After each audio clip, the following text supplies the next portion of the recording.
Good to see everybody. Welcome on in, Becca, Chillaxmon, Ron, Ariana. What is going on, everybody? How's everyone doing today? Happy Wednesday, right? Wednesday? Yeah, Wednesday. Happy Wednesday. Hope everyone is doing well. I hope everybody saw my community post. We are rescheduling the Super Mario RPG finale to Saturday.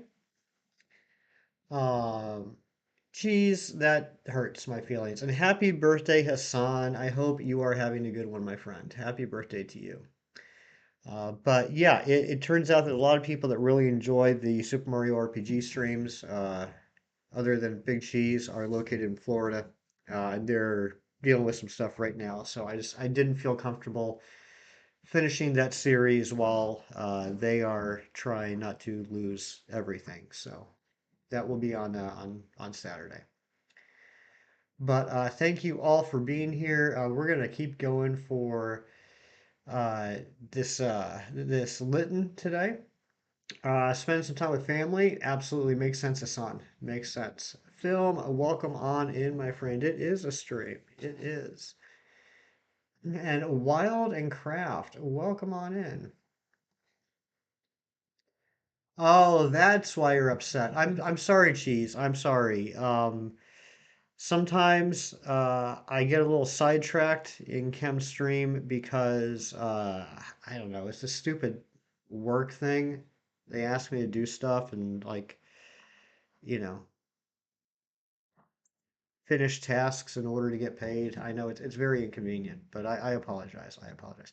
Yeah, we normally stream on Wednesdays film. The last several Wednesdays, um, most Wednesdays we stream. It's just usually Wednesday streams have been the Razzie race, but now that's over. And now that's over. So now we can do whatever we want on Wednesdays. But that is a fair point. The second Wednesday of the month, I do not stream. I have a prior commitment. But let's go ahead and get on into it. Villy, what is going on, Vilify? How you doing, my friend? I spent the last half hour collecting eggs, so this should go a little faster than it did last night. Plus, we have the oval charm now, because I'm an idiot. But let's go ahead and get started. I'm going to start the music. And why don't you guys tell me how your day has been?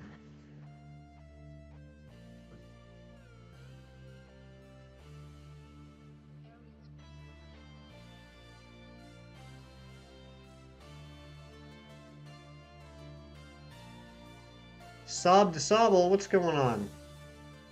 Doing all right, just a little tired? Yeah, I'm a little tired too. I'm a little tired. It was it was a busy day. It was a good day. It was a good day. If anybody knows me pretty well from the daytime streams, like my good friend and brother Big Cheese, you may know that I've had a lot of meetings at work the last couple days. And I had my third client meeting within 24 hours this morning at 11. And afterwards, the big boss man gave me a nice attaboy, paid me a lot of compliments on how I've been performing with this client stuff lately. So that was nice. That felt good because honestly, it was a little stressful getting ready for these meetings this week. So it was nice that he recognized the work that I put into it. Got your powered electric back. That's good. That's good, Saab. But it's hurricane. I mean, I don't know what to say about that. I hope everyone dealing with the hurricane right now makes it through all right. I'm glad you got your powered electric back. That seems like a good sign. But I hope you and your friends and your family are doing all right. That's a terrible thing. I can't imagine what that must be like. Big Cheese had a fantabulous day. That's great. That's great. Footage I see was wild. The coast game. Yeah, yeah. Day's been great. Just got a free Subway sandwich. That's always a fantastic day when you get a free Subway sandwich. Our apartment has little events once a month, usually with free food. That's cool. Kind of like just like hang out with your neighbors, get to know the community type thing. That's pretty neat. Oh boy, I don't like that. All right, Saab. I hope everything's okay. Meep. Shido be meepin'. What's going on? Famous Shido. $3 footlong. That'd be pretty cool, wouldn't it? Alright, let's see if we can get a first batch shiny here. Entire house floated off its slab. That's insane.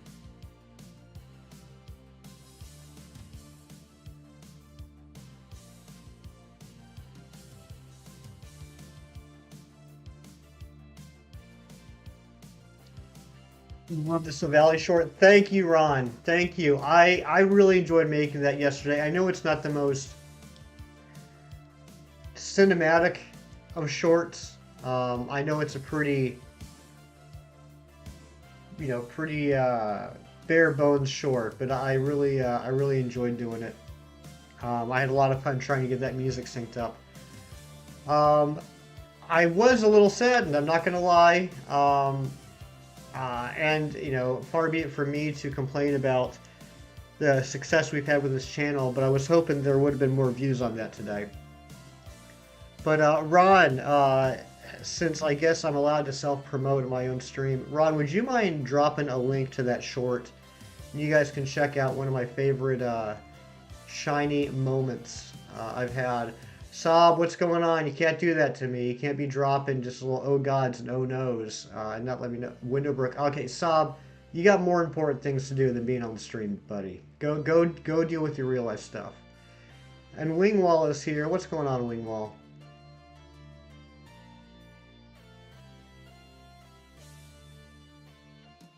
You gotta go. I completely understand. I completely understand. Go deal with real life stuff here, buddy. I hope everything's all right.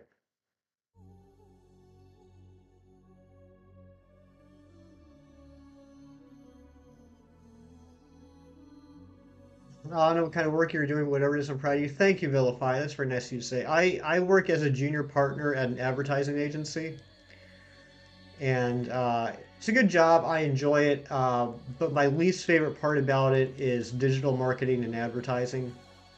I really don't enjoy that aspect of it, but as I'm sure you can imagine, it's becoming a bigger and bigger part of our business. And so I had two back-to-back meetings yesterday, and then one this morning, particularly dealing with digital marketing campaigns and proposals and reports of how they've been running and everything. And I was a little stressed about it, but apparently I did a pretty good job. He has a shiny Charmander and called it the shiny. Nice, Wingwell. I like that. I like that. You have been getting the DA shiny, so now you got the DA shiny. And it hatched in the max layer. That's hilarious. Thank you, Ron. Thank you. If you guys didn't check out my short that I dropped this morning with genuinely one of the most satisfying shiny moments of my shiny hunting career, check that out. It's only 15 seconds. It's not a long investment.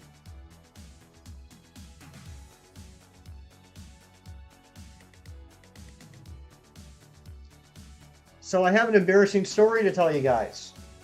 You guys like it when I embarrass myself, so you should enjoy this. If you'll remember, for those of you that were here on yesterday's stream, you got literal tears, Ron. Yesterday when we started this hunt, I was complaining about how long, never trust, different story, geez. I was complaining about how long it was taking to collect the eggs. And our genius mod, Fieldmaster, asked the question, well, Hefty, do you have the oval charm? And I checked, and sure enough, I did not. You guys know this is not my main game. My main game is Shield, which I play my Switch Lite. This is Sword on my regular Switch. And I basically just blew through the game to the point where I could start, efficiently shiny hunting. And I never bothered to fight Morimoto and get the oval charm. So this morning on my Switch Lite, on Shield, I'm doing some Masuda hunting as I'm getting ready for work, as I usually do. And I thought, let me look at my bag. Nope, didn't have the oval charm in Shield either. So literally, every Masuda hunt I've done in Gen 8 has been without the oval charm. That was pretty embarrassing. And if you guys have been around for a while, you see my channel, you see my clips, you've seen I've gotten a lot of Masuda shinies. And I never had the Oval Charm. At work, want to stop in for a second and say hi, drop my like, and good luck, Dorian. Thank you so much, and I hope your day at work goes very well. Thank you for being here, my friend. I love you, and I cannot wait until your Mega Man stream. Now you can have it on both games. Yeah, now we will. Now we will. I'm not sure. I appreciate that sub. I'm not sure if we're going to go with the light goal today. I think we're going to play a little fast and loose, but that is a very nice light goal. I appreciate that so much. But I think we're just gonna go easy breezy. Brooke, what is going on? Good to see you. Hope you're doing well today.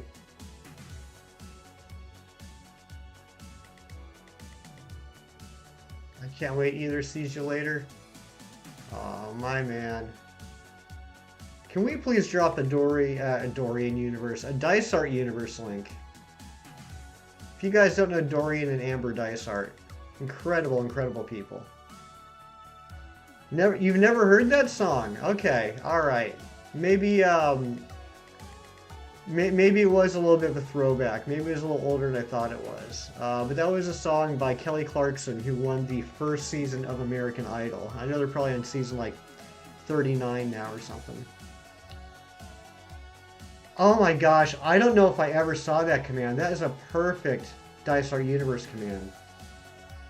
Grab a comfy blanket, some hot cocoa, and get slugged up with the funniest shiny hunting couple on YouTube. That is perfect. I love that. I'm guessing Fernando wrote that. And thank you, Ron. Thank you so much. Playing Mega Man 11 Wing Wall. Nice. I don't think I ever played 11. I think 9 might have been the last one I played. Look how fast we're getting these eggs now. It's ridiculous.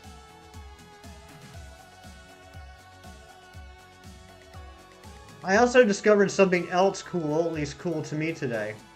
How many of y'all participated in Chem Nation's Hone Edge community hunt? Any of you guys participate in that or watch it? What is this? Who are you?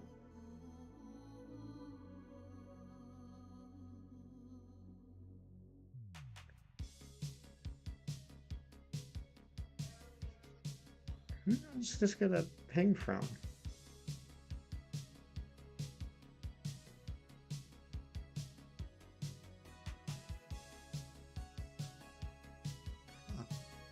Where that was. Who is Chem? Well, Chem Nation is a Pokemon YouTuber. He's got a decent following. I would suggest checking him out. I'm so tired, but I was pretty productive today. Nice, a good job, Brooke. Talking about Mega Man makes me want to play the X series. Then again, I do hate myself. I love the X series. The X series was incredible. There's Fernando. Anyway, the story I was going to tell. So, if any of you participated or watched the Hone Edge community hunt with Chem Nation this morning, the Chem-munity hunt, if you will, I was a little surprised that in order to do this hunt, everyone had to change their time on their Switch. I should say change their date to September 25th in order to get the right weather. I thought that was a nice little twist by Chem, because typically it's just, whatever the collab cam is live. What does that mean? Huh, I got a notification in my Streamlabs, and now I'm curious what that means. Anyway, it's a nice little twist to like super make sure no one cheats. Yes, and it is RNG manipulation. So, everyone had to switch their Switches back to September 25th in order to participate in the community hunt. And I've never messed with the clock in my Switch. And it's not necessarily because I have like some moral or ethical issue with changing the date in order to get the right weather to shiny hunt. It's because I am super OCD with my shiny hunting, and it would kill me. It would absolutely destroy me if I caught a shiny and the date in the profile of that Pokemon did not match the date of when I actually caught it. So if you guys understand what I mean, if you go into your Pokemon's profile information here, you can go over here and it'll say it hatched. Okay, I received the egg on 9/28/2022. It hatched on 9/28/2022. So if that date was wrong, right? If that said 9/25/2022 when it's obviously 9/28/2022, that would really bother me. That's why I've never messed with the clock. But I was thinking about it. And I contacted my good friend Shining Umbreon, who's an incredible YouTuber and extremely knowledgeable in the background side of Pokemon. A lot of the mechanics, a lot of the RNG manipulation, a lot of the coding. He's just second to none. He humbles me every time I talk to him with just his breadth of knowledge. And so I DM'd him and I was like, hey, Shining, dang it. I said, what would happen if I like changed the date to 9/25, ran into a Pokemon, and before I caught it, I changed the date back to today's current date? And he didn't have the answer for that. He wasn't quite positive. So when I got home tonight, I tried it out. I did a couple of test experiments. And it turns out I could change the date to 9/25, run into a Pokemon while I'm in the middle of that battle, change the date back to today, and when I catch it, it will have today's date on it. So I'm pretty excited about that. You only hunted the Thursday Jellicent on Thursday Black and White because of that? Yeah, see that's how I've always done it with all the games. Like if I were to have done a Drifloon hunt in uh, Diamond Pearl, Platinum, Brilliant Diamond, Shining Pearl, I would have only done that on Fridays. But now that I know that, that might change how I hunt moving forward, because we're getting into the end game here. We have 838 out of the 905 shinies, and of that 905, only I think 886 are huntable. So we have less than 50 to go. We have 48 to go. And some of those you can only hunt in certain weather. I don't know if it works on other consoles. That's a good question, Cheese. I don't have the answer to that. I can only speak for the Switch. So, like, for example, I was doing a Clink hunt on Sunday because it was a snowstorm at Eastern Moloch Lake. And Clink is one of the ones I still need, and it rarely ever gets a snowstorm there. So maybe now I'll go back to Sunday's date and continue that hunt for that Clink, and when the shiny finally does show up, before I catch it, I can change the date back to whatever the current date is and get it. That's something I'm thinking about. But so yeah, if there's anybody else out there like Experiment, like me, that are a little OCD about having the proper dates on their shiny Pokemon they catch, there you go. That will work on the Switch. At least in Sword and Shield, I don't see why it would be any different in Let's Go. I mean, you wouldn't need to in Let's Go, but I don't know why that would be any different in Brilliant Diamond Shining Pearl or Arceus. I don't see how it would be different, but just so you know, you're so hyped about your little pinky horsey. Wait, Fernando, did I miss that? When did you get horsey? Last thing I knew, you got Venonat.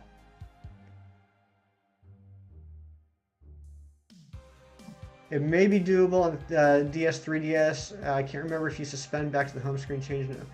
Yeah, I will check that out. I actually have my 3DS right here. I'll probably check that out later on tonight and see if that works. So I'm still extremely happy about getting the Type No and evolving it into Savali, but honestly left me a little rudderless as far as what my daytime hunts are now. I definitely owned, played, and beat X and X2. I think I've played X3. Past that, I couldn't tell you for sure, Big Cheese. Um, Fernando, send me a picture of that. I don't know how I missed that. Or is that, did you put that in did you put that in the Shiny Flex? You did. I'm sorry. You did. Oh, well, you put it in there 7 minutes ago. Jeez. Oh, that is cute. I like that. Ooh, and DJ Mark's got a shiny Politoed. That's awesome. You lagging? Is anybody else lagging, or is it just experiment? The base bosses are easy and the curve really kick. Oh, absolutely, cheese. Absolutely. But you know what? I've always kind of felt that way about a lot of the Mega Man games, not just X. A lot of the base Mega Man games, once you get the patterns down and what the right weapons are, you can blow through the first 8 bosses pretty quickly. But then once you get into the post robot boss levels, they can get real tough. Horsey stats are insane. Nice, Fernando.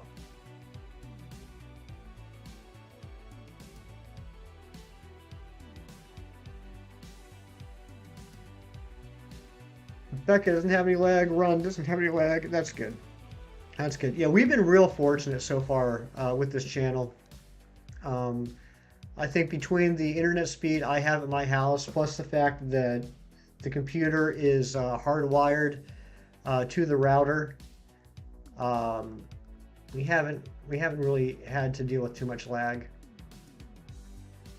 You know what that means? That's the time to hunt Poliwhirl and Crystal. Nice, Fernando. Very nice.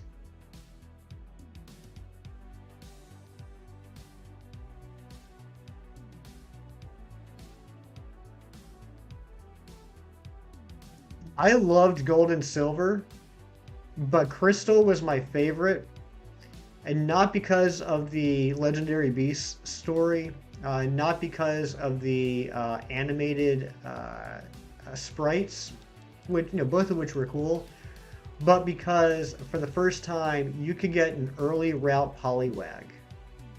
So I was finally able to play through a game with the Poliwag line as my main water Pokemon. Hyper Jaden, what's going on? Welcome on in, my friend. How are you doing today? Hope you're having a lovely day.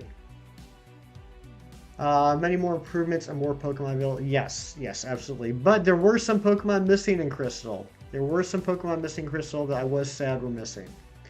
Shiny Aegis slash plays. What's going on, buddy? Haven't seen you in a while. Hope you're doing well. Bacon, corn, and potato soup. That sounds so warm and comfortable. I love it, Brooke. Zen, what's going on? I am doing amazing, Zen. I hope you are too, my friend. Just trade them in from Golden Star. Yeah. I don't know if I told you the story, but I seen on Google, I quote, top 10 Pokemon to hunt, and the second or third thing said, and I quote, Pokemon in the Gen 1 games. And my reaction was, yeah, no. Oh, no, duh. Yeah. Yeah. That's funny. That's funny. Yeah, doesn't that soup just sound like it will just warm you up and make you just like cozy?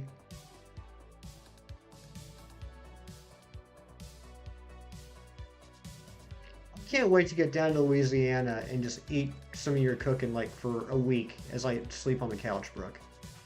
I'm not going to tell you when. I want it to be a surprise, but I'm just going to move in for like a week.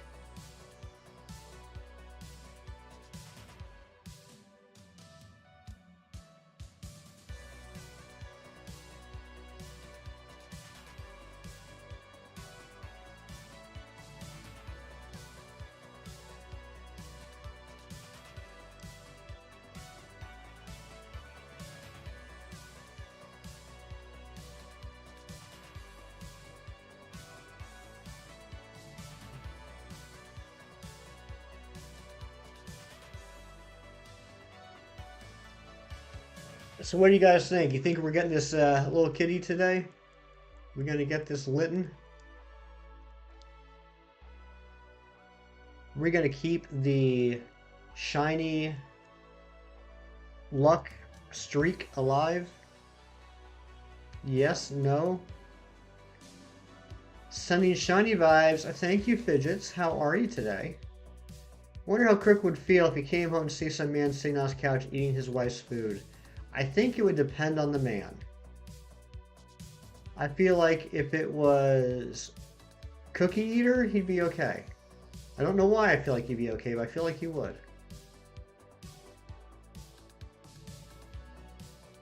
If it was Fernando, I think he'd be more concerned about there not being any food left for himself.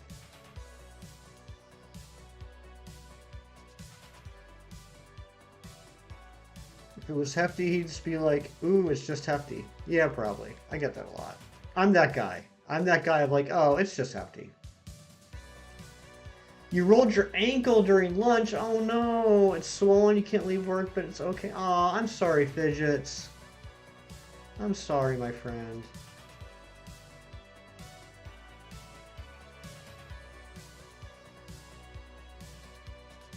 Kirk came home and saw me on his couch. He just told me to move over so he could sit next to me and then we'd shiny hunt together.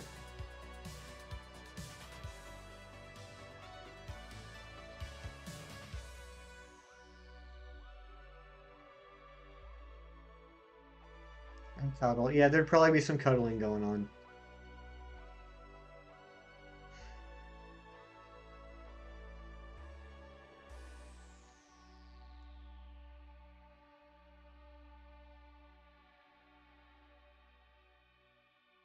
Kirk seems like he'd be a cuddly guy.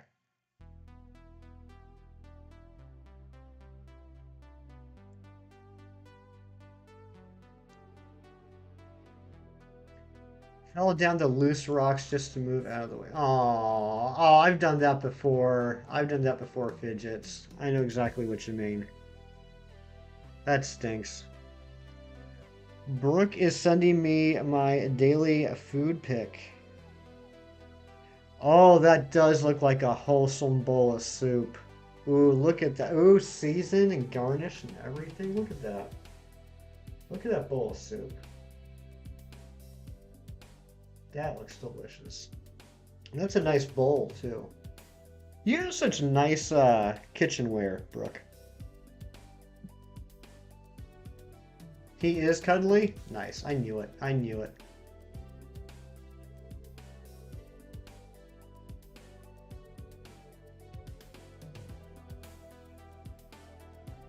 Well, Fernando, thank you for dropping Fidget's link. That's very nice of you. Thank you. Yeah, mixed match kitchenware was all nice. Definitely not Alan. What's going on, my friend? How you doing? Oops. Hope you're having a lovely day.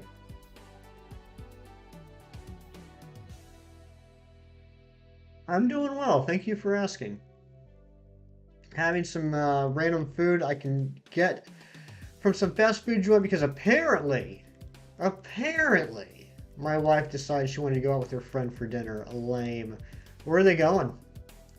Do you even know what restaurant they went to?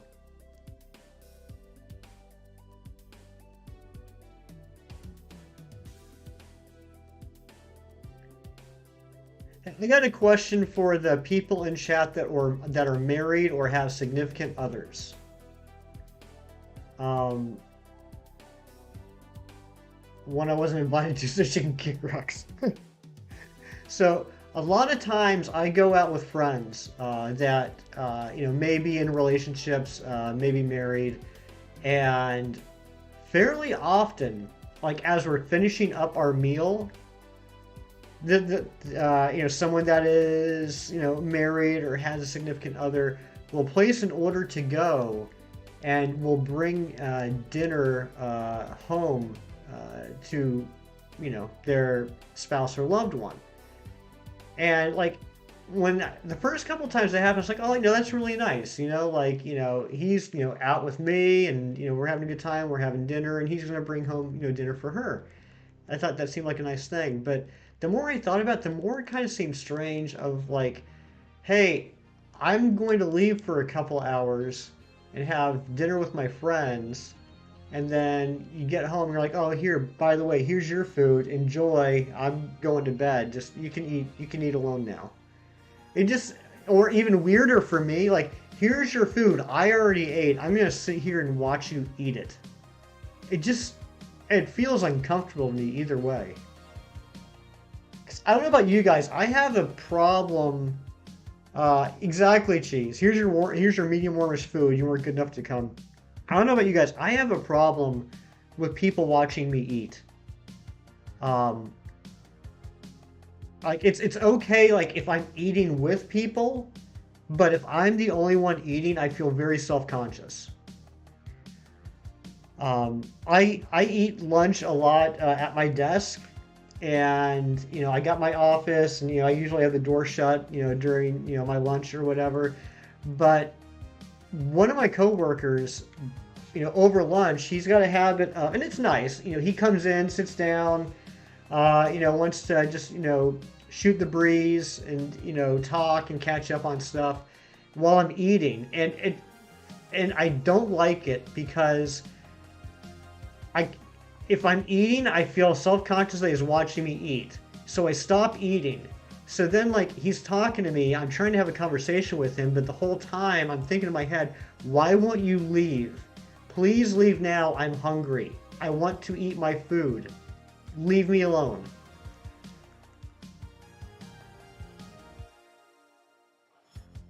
Fernando, I don't believe for a second that you would share your food. You are a very sweet and generous and giving person, but you're Joey. There is no way you would share food.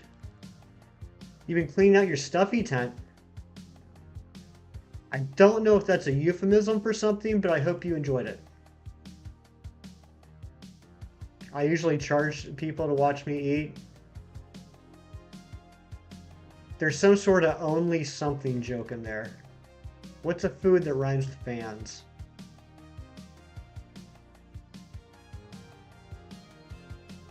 I only share with people I love. Aww.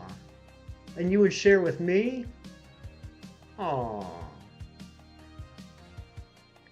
Only if my feet are involved. Ooh, boy. Only hams. There we go. There we go. Charge people to watch me eat. Check out my Only Hams account. I like sitting at the table to eat dinner, and Kirk likes to sit on the sofa and watch TV and eat. I fuss at him sometimes to come sit down with me. I get that. I get that. And to be honest, I'm more of a Kirk in that situation. But I do remember growing up in my household. Even though we had like a TV in the kitchen, so we could watch like Wheel of Fortune together while we ate. We all ate as a family in the well, not the kitchen, the dining room. But yeah, we always had dinner together as a family. Even if we were watching TV, we'd have dinner together as a family. Not at all a stuffy tent. It's been rough every year that passes. It's tough on the tent. So what is a stuffy tent? I hate eating around people and no one else is. Exactly, film. Yeah, it's just very uncomfortable for me. I like talking to him when he gets home from work. Yeah, I get that. That's where Miss Piggy drops her content only hands. Oh my gosh. Um, something I'm really bad at though, and I need to be better at this. I need to be more. I don't know what the right word is. It's not self-centered. But I hate it when people ask me how work's going, or how was your day at work, or what's going on at work. Because once I leave work, I don't really want to think about work. So it's like exhausting for me to talk about work. Um, and so I'm just always like, yeah, it's fine. Everything's good. You know, work's busy. It's good. Company's profitable. We're doing well, and I don't want to get into it. But I know that people that are asking like genuinely want to know and they care. I always ask Kirk if anything crazy happens. Yeah, I would guarantee that on an average day, Kirk's day is a lot crazier than my day is.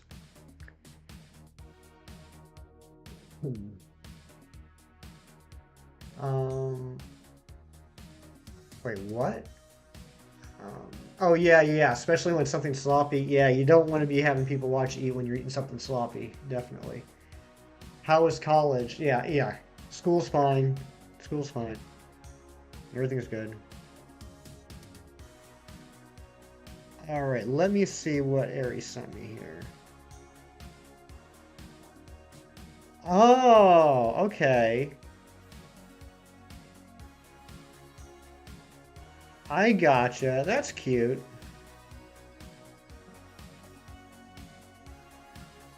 Um,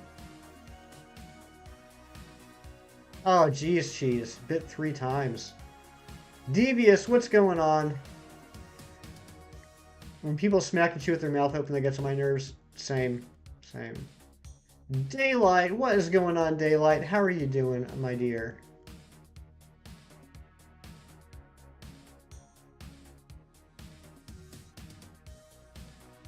That's nothing. Well, Cheese, I have the utmost respect for Mrs. Cheese. That can't be an easy job.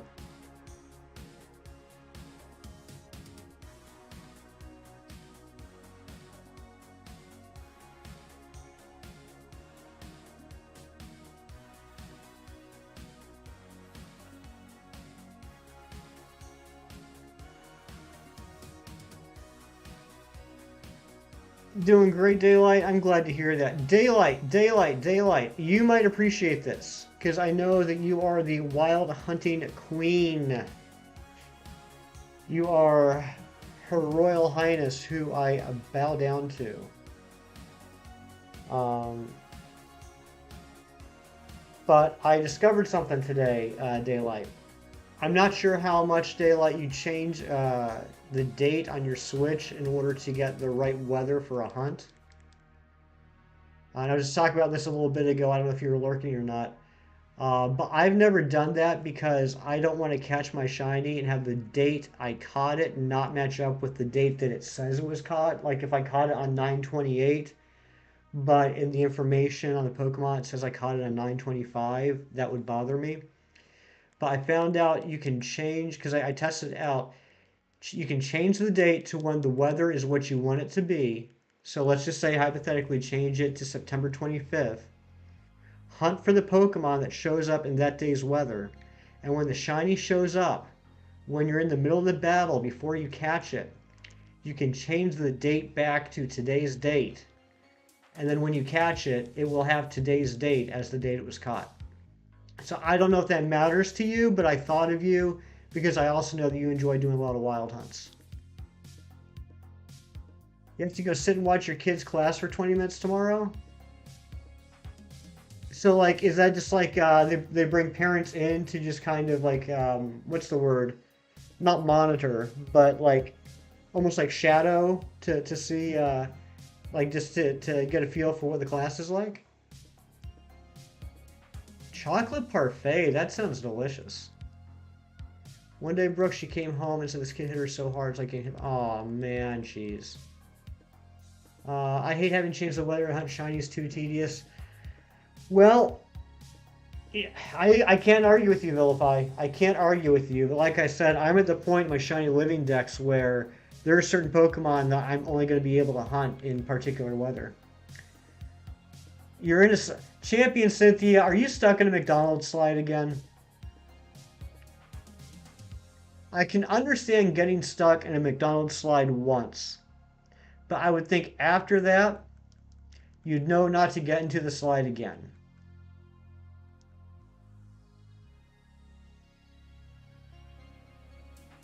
Razzie! Razzie's lurking.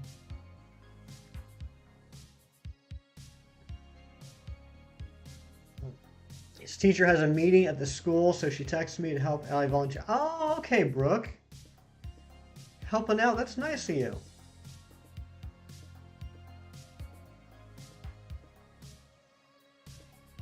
Brooke, you sound like you're a very involved parent, which is awesome.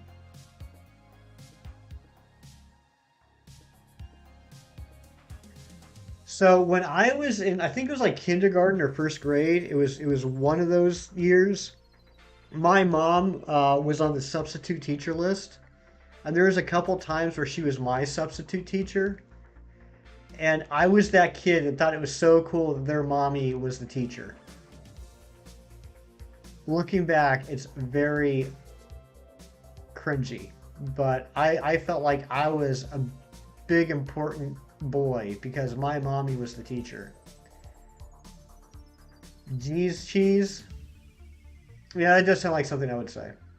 JK, what is going on? And congrats again on that Absol. That's amazing, man.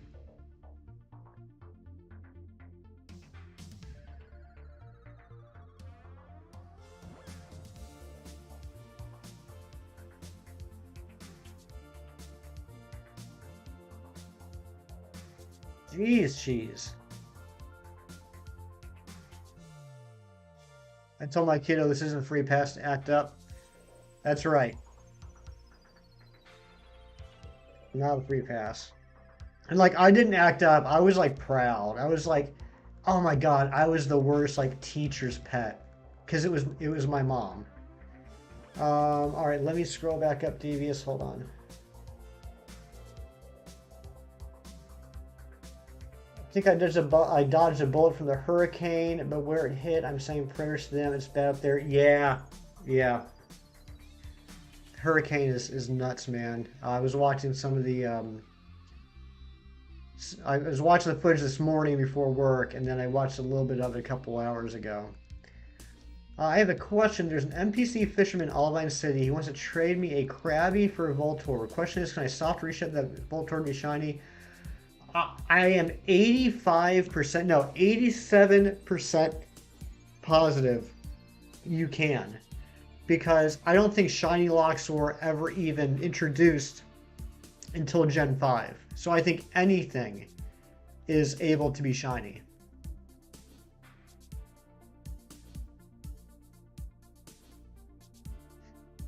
I'm just about positive nothing was ever shiny locked prior to Gen 5.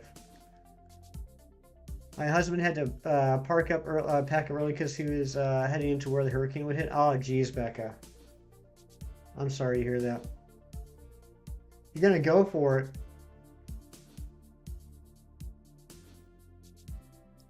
Wait, hold on, Fernando.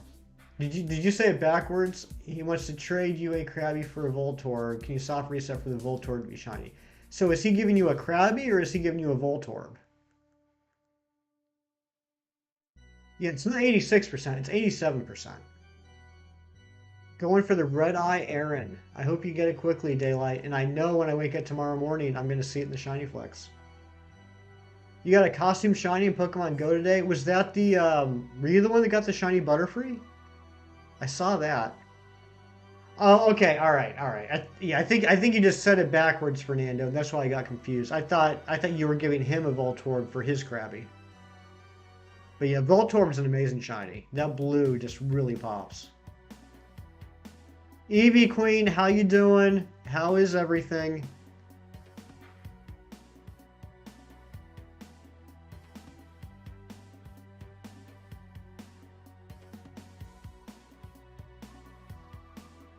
There is something wrong with that slide. That slide needs to be torn down. That slide is a menace.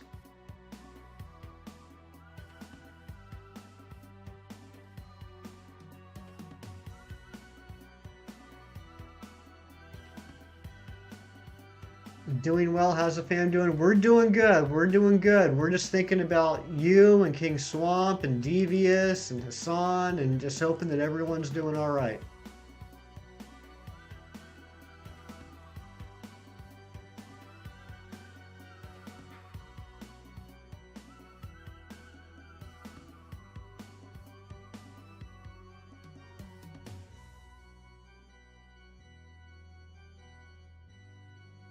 Yeah, those bees will bite your ankles. Did a couple of DAs with Hassan today. Nice film.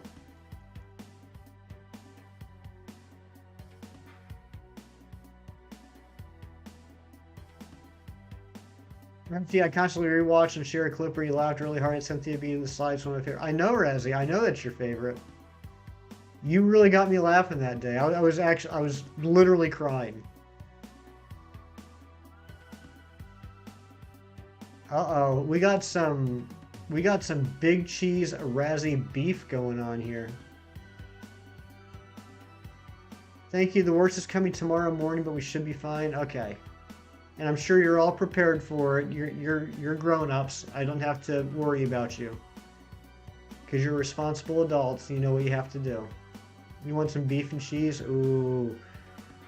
Ooh, I could go for an Arby's beef and cheddar. He claims we're a thing and then ghosts me. Oh, Razzie, you can't be like that. Don't be that guy.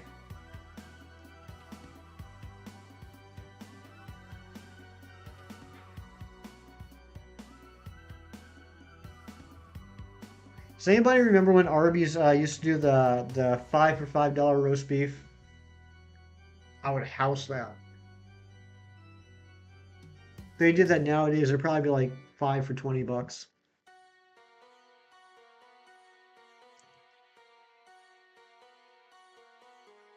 5 for 5 beef and cheese was your jam. Yeah. I don't know. I like Arby's. I don't get it a lot, but when I do, I really enjoy it. I think sometimes I think sometimes Arby's gets like a bad rap. Now it's 2 for $9. That's crazy.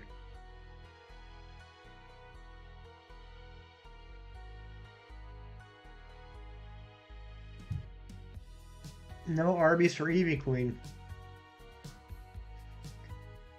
Just put that on the list of things that Evie Queen won't eat. But as long as she likes pickles, we're cool.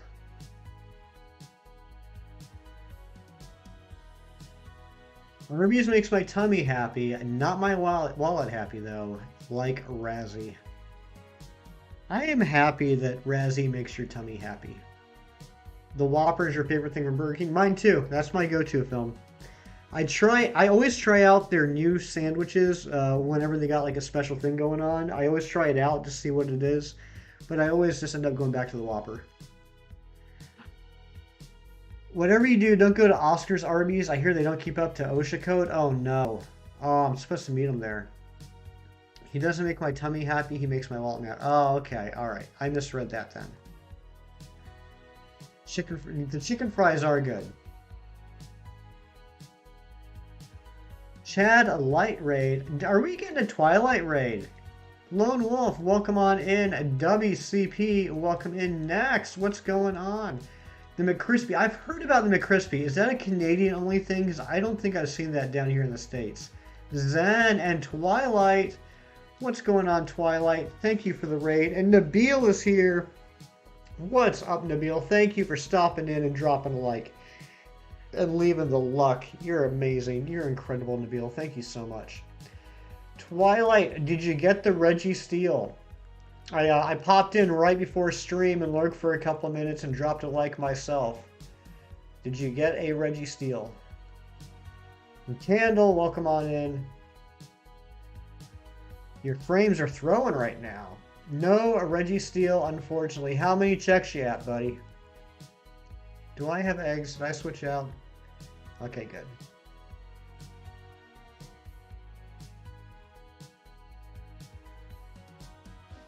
Hey guys, if you don't know Twilight, if you haven't checked out his channel, incredible guy, hilarious, fantastic streamer.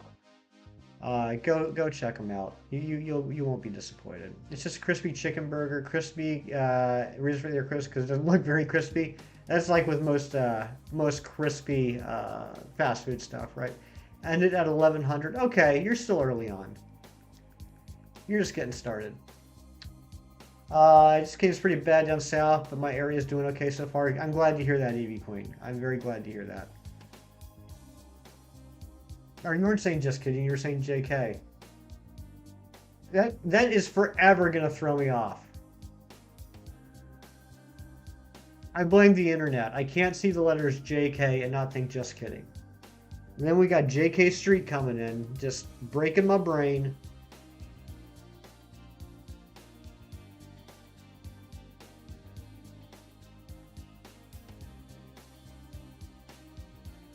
Oh no.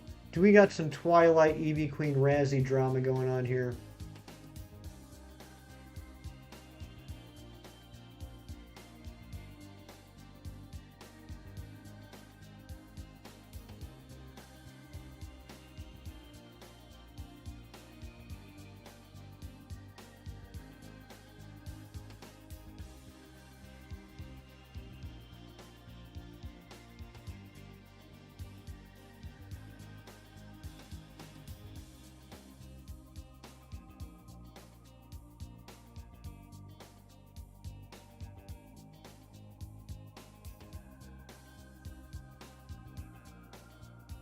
Ramsey, I gotta be honest, I'm really curious what Gage is gonna send you.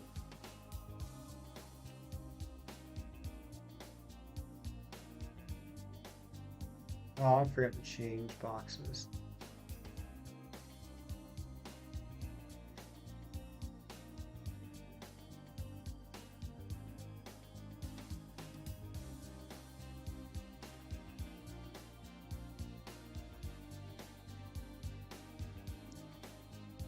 Hefty and the uninformed. Twylisterine is my son, and Evie Queen is not allowed to communicate with him. Why is Evie Queen being a bad influence?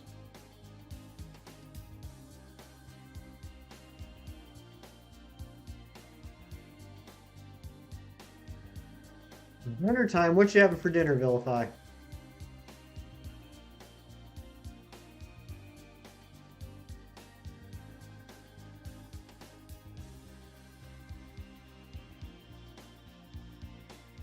Just the worst. Oh my goodness.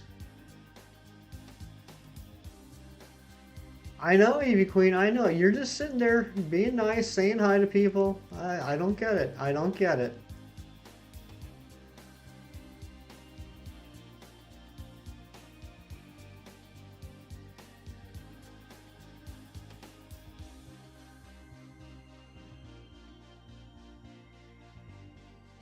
Can break Twylisterine out of the Razzie young kook's clutches.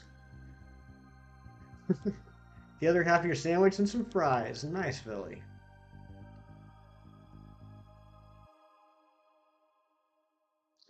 Daylight's lurking. Razzie is too much of a lamp. I have to say, this is probably the first time I've ever heard someone make that statement about Razzie.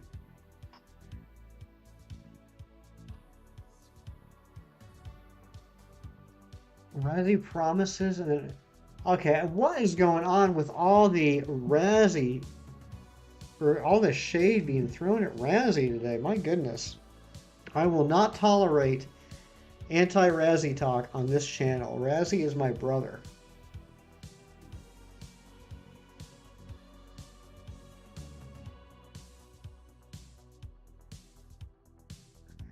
Lamps are on the level of ladders in terms of spook. You have a point. I am probably as creeped out by lamps as I am creeped out by ladders. I'm probably creeped out in equal amount by both. Oh, Ron coming in with the line. Live spelled backwards is evil. My goodness.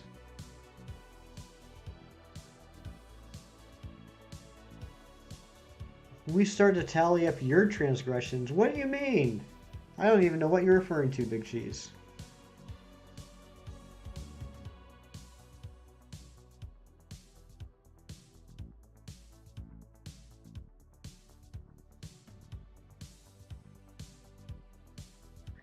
He who denies it supplies it. I mean, that is some hardcore detective level intuition there. One defeat Apollo? How is Apollo doing, Brooke?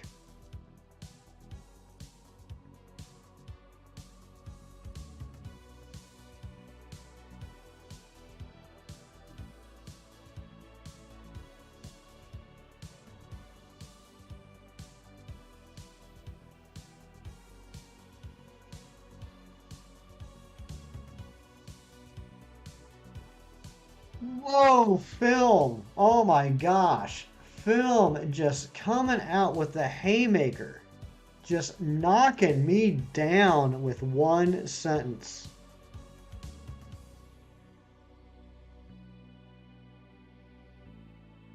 Alright, gotta hop off here, get that shiny kitty cat hefty. Have a wonderful night, everyone. You too, Evie Queen, thank you for being here. Stay safe. Keep in touch. I love you.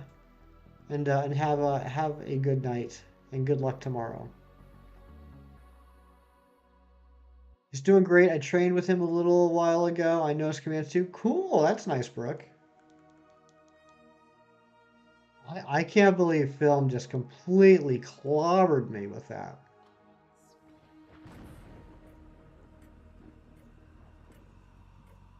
Yeah, for any of you that just recently came in, Razzie, I know you didn't hear this because you would have been making fun of me for the last hour. This morning I was doing a Masuda hunt on my shield game, my Switch Lite, which is my regular game. It's my main game. And I looked at my bag, and I don't have the oval charm in that one either. So I have literally never done a Masuda hunt in Gen 8 with the oval charm. And Razzie, you know how many Masuda hunts I've done. You've seen the clips. Not a single one of them was with the oval charm.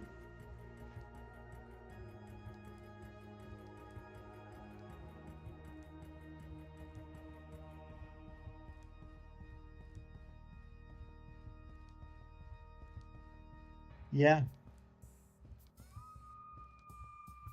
Wow. Oh, I can't talk to Twilight either.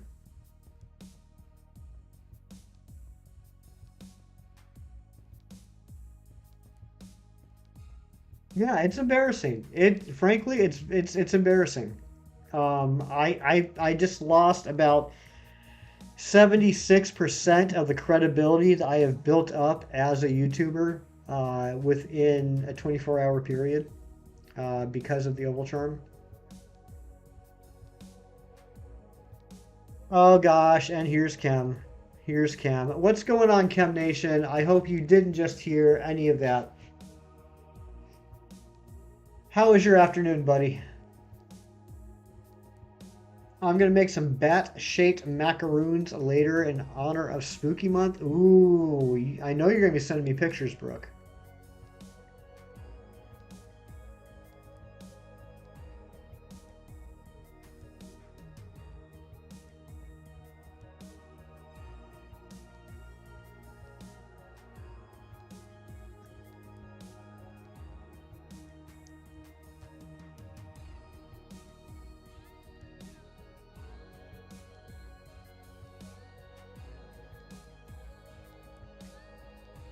I broke. I'm down with something I point out. I broke him down with something I point. Yes, yes, you did. You broke me down. I was destroying tights today in honor of Spooky Month. Destroying tights. Those spooky tights. It's why I stay away from the ballet. Oh, I got you, film. I got you. It took me a second, but I got you. You couldn't handle the smoke.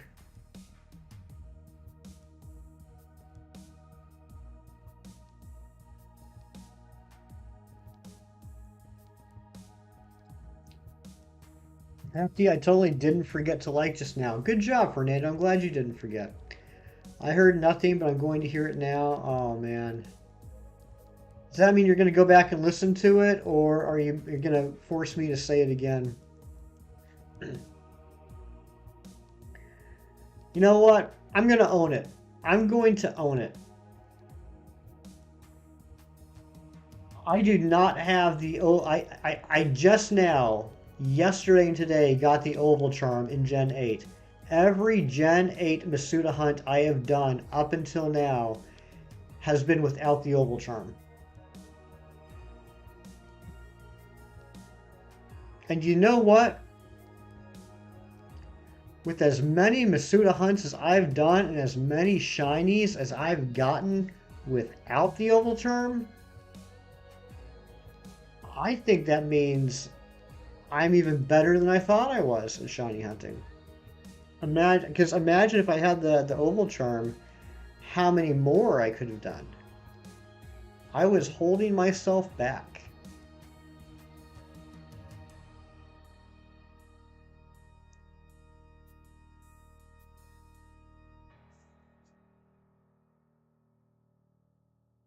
It's like uh, it's like running with weights on my ankles.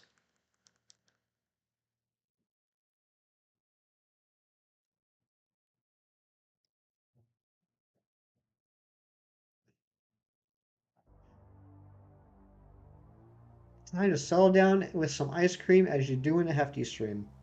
That sounds amazing. That sounds like a great way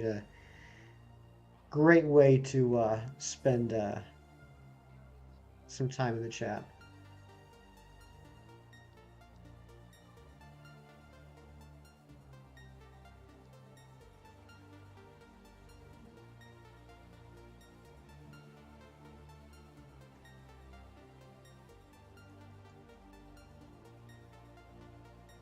Heftiest Thanos arc begins now. Oh, no oval charm? Wow, may as well just quit. Your credibility is permanently shot. I'm not gonna lie, that hurts. That hurts. Matt, what is going on? Hefty doesn't need the oval charm when he has the cookie charm. That's right. How you doing, Cookie? Finally, we got someone in here that likes me. How was your day, Cookie?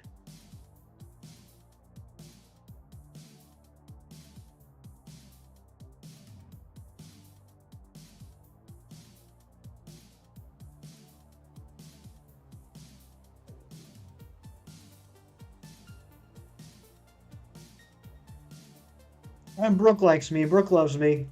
Brooke is wonderful. Brooke is good. And she's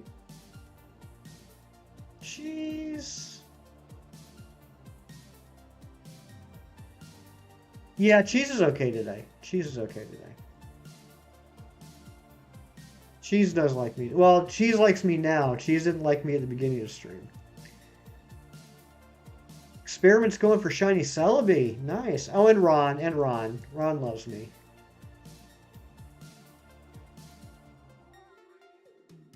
Razzie.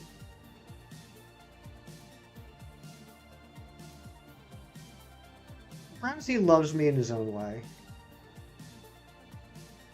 Okay, I guess everybody loves me. Everybody loves me. Which is a nice feeling. And Kem loves me even though I disappointed him. And I'll never be able to earn his respect back.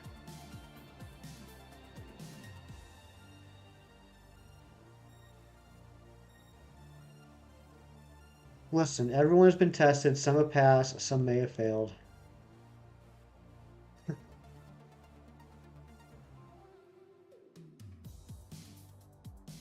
I don't like you, Hefty. I love you like the brother, dad, uncle, neighbor I never had. Um, you know what? I never had a brother, dad, uncle, neighbor either. That's another thing we have in common.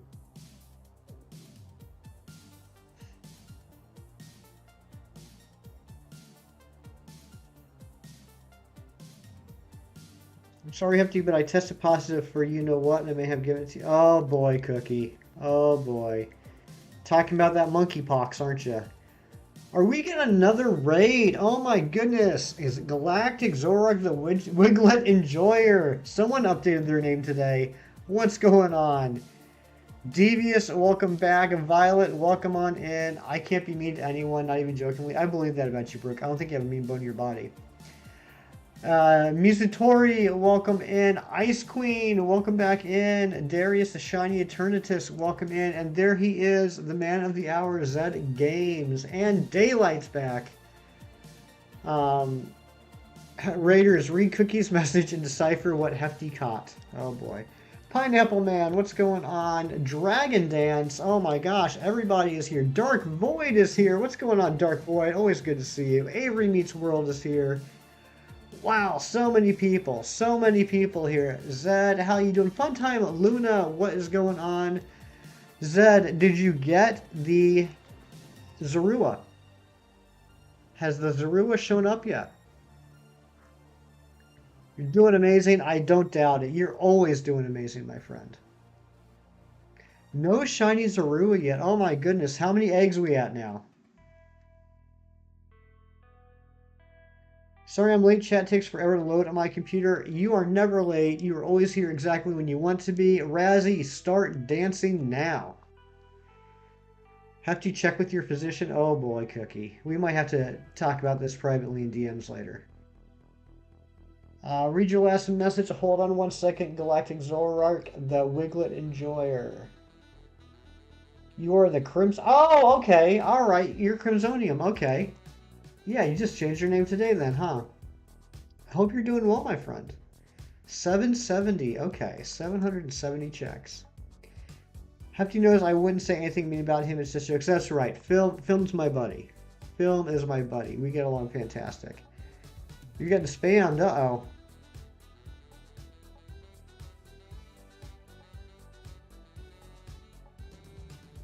Look at all that dancing. Everyone enjoys this song.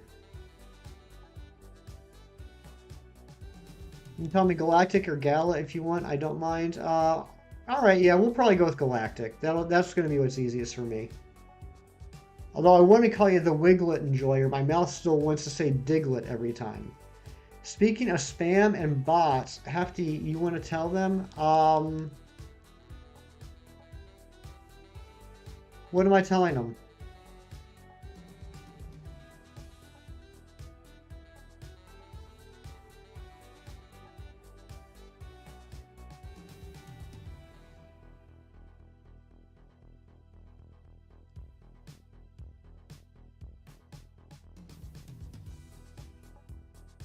You awaken to a savory, delightful scent ushering you out of bed. You walk to the kitchen and voila, a long table buffet with all your favorite foods and sweet treats await you. Dig in. Um, oh, I got another picture from Kirk and Brooke. Crow's Nest is here. What's going on, Crow? How you doing?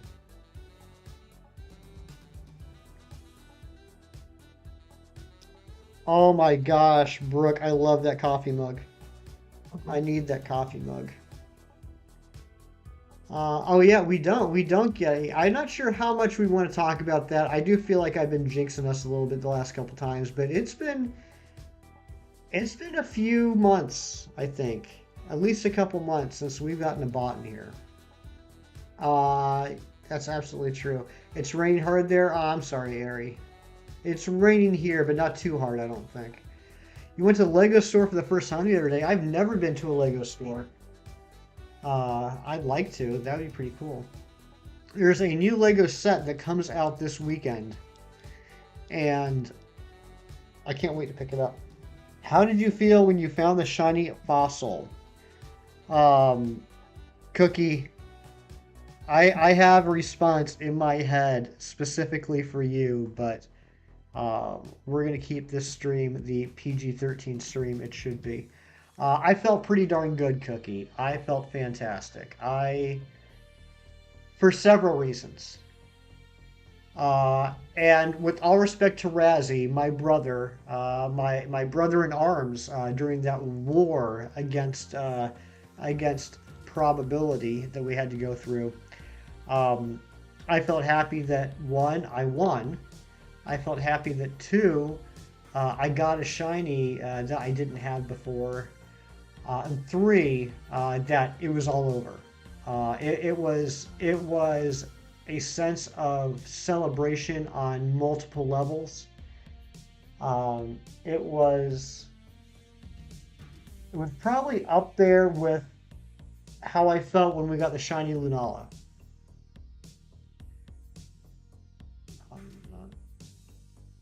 In Orlando for $12.99, you can make your own custom minifig. How mini is the minifig? Because that actually seems like a pretty good price for a custom. Finally built my cloister for Battle Tower. About to get this dub for sure. Wish you luck. I wish you all the luck in the world, my friend. Um, Also, I have you on full blast with the sound of the rain overpowers everything. Oh my goodness. Well, I would yell into the microphone to make sure that you can hear me, but the microphone would probably cancel me out. Hefty, there's still a year of partying for your win. A year of partying. You could say it's an out-of-body experience. Whose body? But yes, Cookie, it was.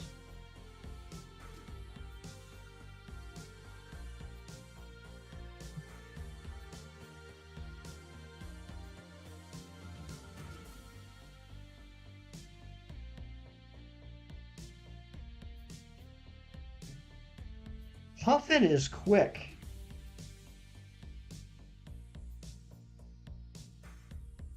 Litten is so good at staying so, what's the word? Not relative, relevant. So relevant and jump something so fast. But if anybody's a Puffin fan, he just dropped his Basically Wiglet short. So I'm looking forward to watching that later. His Basically shorts are incredible. Or I guess they're not shorts, they're full videos, but I mean they're short videos. I don't know what to call them. His videos. His Basically videos, they're good. Thinking about it, we talk about really random things when you find shinies. We do. We do. Really looking forward to the new Ninjago episodes. Apparently the main 10-year story will be... Oh, wow! I'm declaring that shiny this stream, Hefty. I hope you're right, Dark Void. I appreciate that. And Ron, thank you for dropping that Puffin link. But yeah, what do you guys think about Wiglet? What do you guys think about Wiglet? I'm on the fence about it. I honestly, that video confused me. And I think part of it might have been... Okay, here's what I liked about the video. What I thought was really neat is that the voiceover for the Wiglet video was done by multiple people in multiple languages. I thought that was really neat. That like everybody basically was represented, right? Like, I mean, I caught at least like 5 or 6. I shouldn't say everybody, but a lot of people. I caught at least like 5 or 6 different languages in that video. So I thought that was cool. However, I'm assuming the video was made in Japan, including the I don't know this for certain, but including the subtitles. So the way they described what Wiglet is and how it's different but related but not related but the same, it's a regional but not a regional, and it's a new Pokemon but it's related to...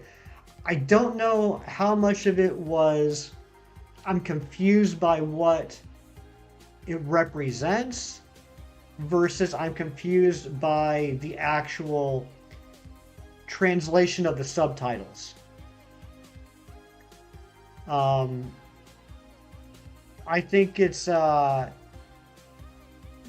actual and see that's going to affect how I feel about the Pokemon itself. If it is a regional Diglett,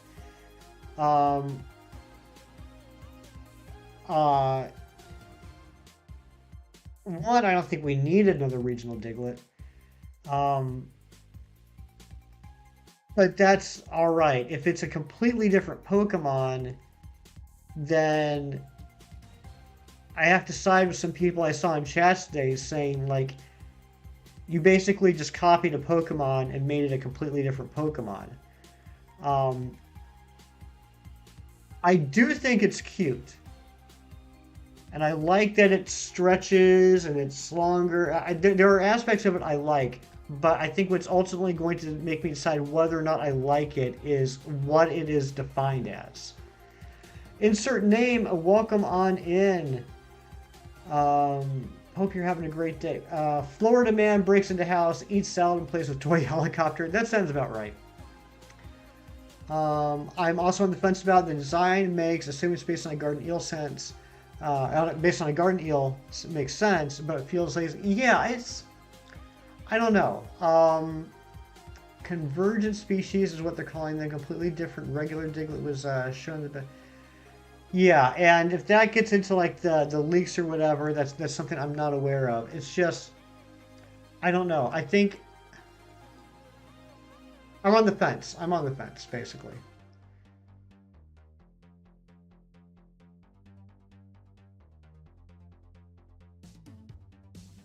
You know what? I was really on the fence about regionals in the first place when they introduced them into Alola. I was like, why not just make them new Pokemon? Why do you have to take an existing Pokemon and change it? If the Alolan Dugtrio didn't exist, which it shouldn't, I feel like Wiglet would get more hype. Yeah, I would agree with that. I would agree with that. I think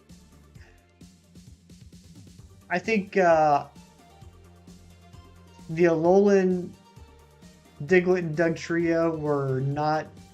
I'll just come out and say it. They're easily my least favorite regionals. Easily. I don't like them at all. Um, Partially because Doug Trio makes me think of Hanson, but they feel very uninspired. Um, and so to make another regional, if it were to be a regional of Diglett, seems like I don't know, like we already have that sour taste in our mouth about Diglett, so going back to that well just seems strange. And the other thing is, like, it's kind of funny with Meowth, like, because Meowth is, I don't know, Meowth's like almost like a mascot of Pokemon, but I feel like there's a lot of other Pokemon that are worthy of getting the additional attention. I don't think we need to go back to that Diglett well again. To be honest, Wiglet looks like a Lazymon cop-out. I can understand that, yeah. I want to see a regional Infernape only because he's a really cool Pokemon and he doesn't have a Mega, nor was he in Sword and Shield to get a G-Max form as well. Yeah, I don't want to say it because I'm sure people that know the links are going to say, no, Hefty, you're absolutely wrong. It's not going to happen. But let's go ahead and say it anyway. In Sword and Shield, everybody can Dynamax, right? But only certain Pokemon can Gigantamax. I have a feeling it's going to be the same with the terrestrialization, where certain Pokemon do have terrestrial forms, like outside of the regular, crowns or whatever. So I do think that is possible. Hi friends, I'm on the road. Want to say hello. Amber, love you, my dear. I hope the trip is going well. I hope you have tons of fun, and we're going to miss you so much. Meowth has so many forms. Yeah, but like I'm okay with that. Like I think it's kind of funny just because it's Meowth. I mean I like Meowth. Regional Azumarill when? Yeah, I mean like there's certain Pokemon that haven't gotten anything since they were first introduced. And I don't want to sound like I'm saying Game Freak needs to revisit that well for every single Pokemon. I'd rather see originality. But if they are going to continue on this thing of doing things to bring new life into older Pokemon, there's a lot of them that need it. Rather than giving some Pokemon multiple regionals or Megas or Gigantamaxes or what have you. I'd love to see something else with Shuckle. I'd love to see something else with Dunsparce. Where's my new Luxray form? Yeah, I mean, there's a lot of Pokemon that... would a regional form of Azumarill be skinny instead of thick? That's a good question. I want entirely new decks in a new game with no old mons. Yeah, I mean, in a perfect world, that's what I would like to see too. I totally agree with that, Cheese. I'm going to dinner with a friend, Hefterman. We'll come back in about an hour or so. Love y'all. All right, Fernando, enjoy good food. Can't wait to hear what you have. Can we please get an evolution for Dunsparce? I mean, something has to happen with Dunsparce. An evolution, a regional, a form. We need something for Dunsparce. I don't think they would ever give Shuckle an evolution, just because with Eviolite, that thing would just be absolutely cracked. But I think Dunsparce, I think Shuckle is worthy of a regional or a form. They did it for how many gens? Where 90% of the game was new, now it's like 40, 60. Very true, very true. I remember, I mean, geez, I know you were around during this time. I don't know how many other people were around. I remember as much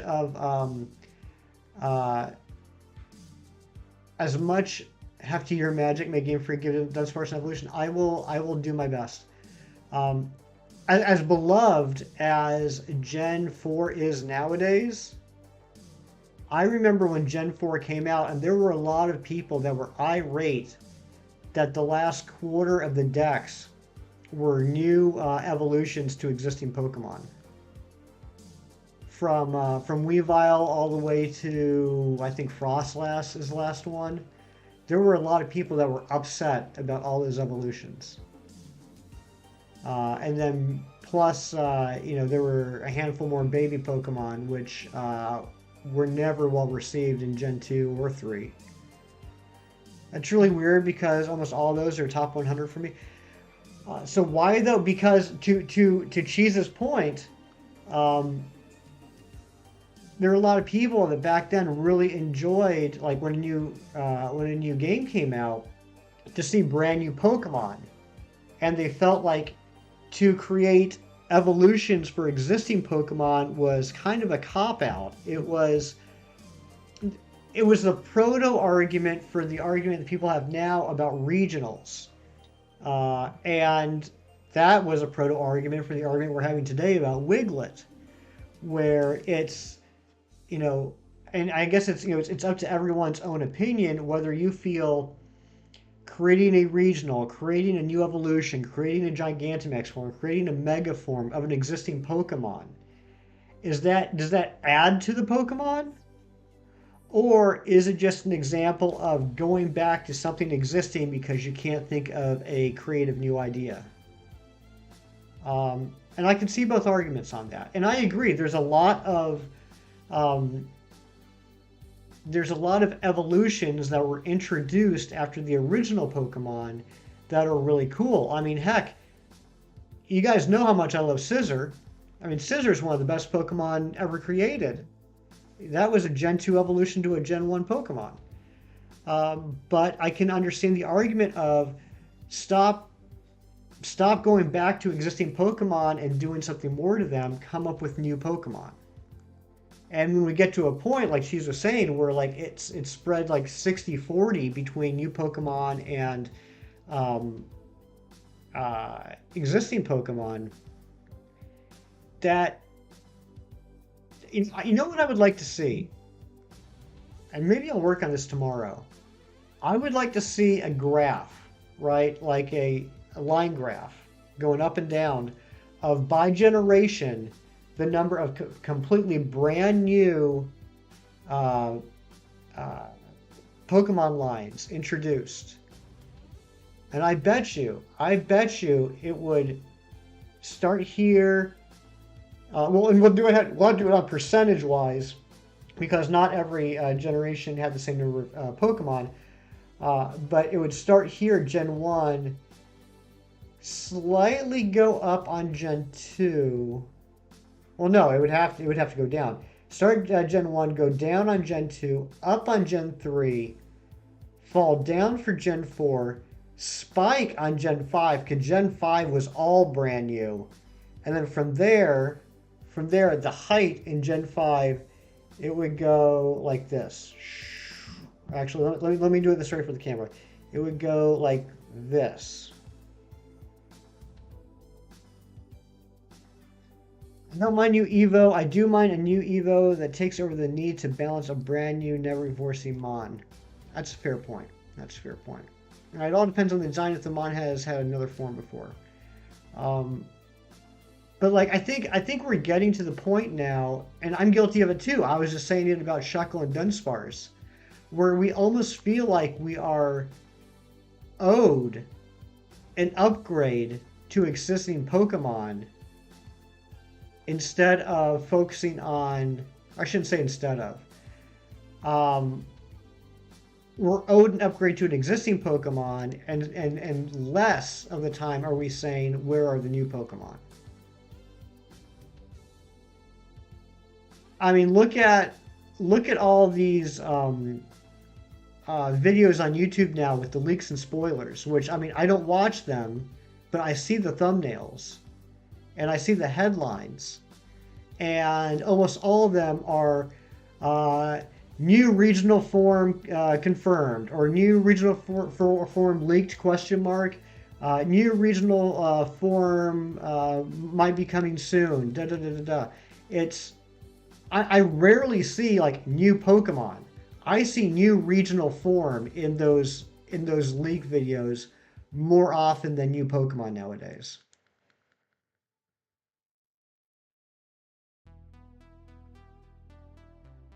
And it seems to me that is the majority of the rumors and theories and hypotheses I see in chats is people talk about, do you think there's going to be a new regional for this Pokemon? Or do you think there's going to be a new regional for that Pokemon? Um, that's what people seem to focus on more than like, and I guess it's easier to theorize about regional forms than brand new Pokemon that you're not even aware of. I guess that makes sense. But the majority of the discussions I see are based around regionals.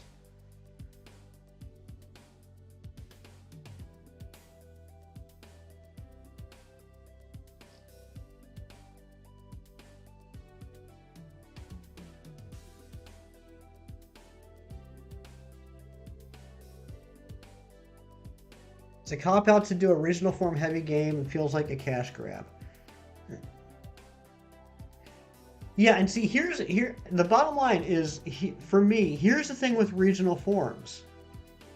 If you remember, like a while ago, I was talking about when they introduced regional forms in Gen 7, and my initial thought was, why are we redoing existing Pokemon? Why can't they just be brand new Pokemon? And I don't mean like throw the whole thing out. I mean, with a couple of slight visual modifications, what would have been wrong with keeping a Alolan Sandshrew and just not have it be a Sandshrew? You know what I mean? Like the idea of this ice steel Pokemon that's kind of ball shaped and just not have it look just like a Sandshrew, but have everything else be the same. The moveset the same, the type the same, the abilities the same, but not have it based off of a Sandshrew, just have it be a brand new Pokemon. So she says it's a cop out to do original form heavy game and feels like a cash grab. What's sad for me is if they would keep those exact same regional forms but have them be brand new Pokemon, we wouldn't be having this conversation. Like, it would be fine. It's just a shame that Wiglet was revealed early. Experiencing it in game for the first time it would have been an experience. It definitely would have been. This egg collecting is slowing down. Here's my thought. When you think of memorable Pokemon, how many people really think about Dunsparce or Shuckle when you're dealing with the masses? Because let's be fair, the Pokemon. Yeah, that's very true. But like they've kind of painted themselves in a corner, and I think that's part of the issue, is by introducing the regional forms, the Megas, the Gigantamaxes, and giving them to older Pokemon.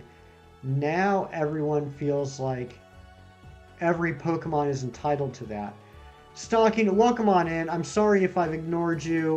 We're just kind of having somewhat of a serious conversation for this channel. Admittedly, the name Sandslash doesn't make sense for an Ice Steel type. You know what, Experiment? I've never thought about that. But you're absolutely right. That name makes no sense for what it is. Which, again, goes to the point of, why is it a Sandslash? You're hunting Torchic right now. Good luck on that film.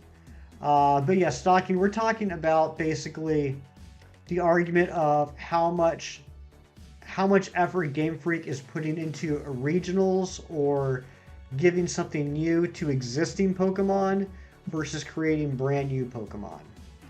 And Cheese is making the argument, and I'm pretty much agreeing with him, that there's too much emphasis being made on regionals and not enough on brand new Pokemon.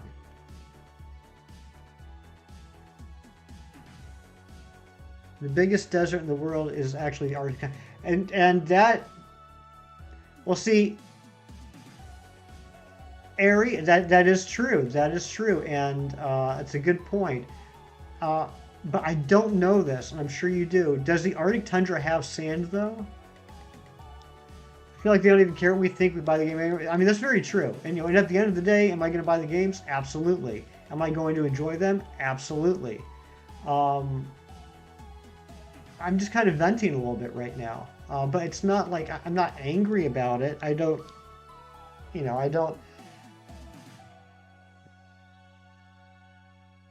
more theorizing, I guess. I'm more just having a discussion, more of a debate of how does okay, you know what? I'm just gonna make it a poll. I'm gonna make it a poll.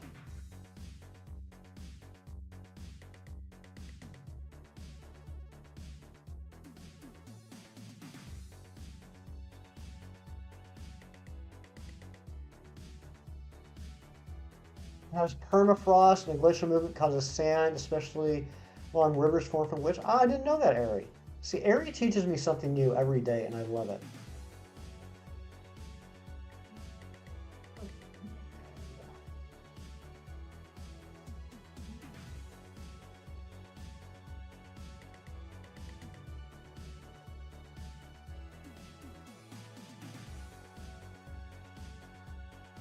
Man, I don't like how I'm limited by characters and polls.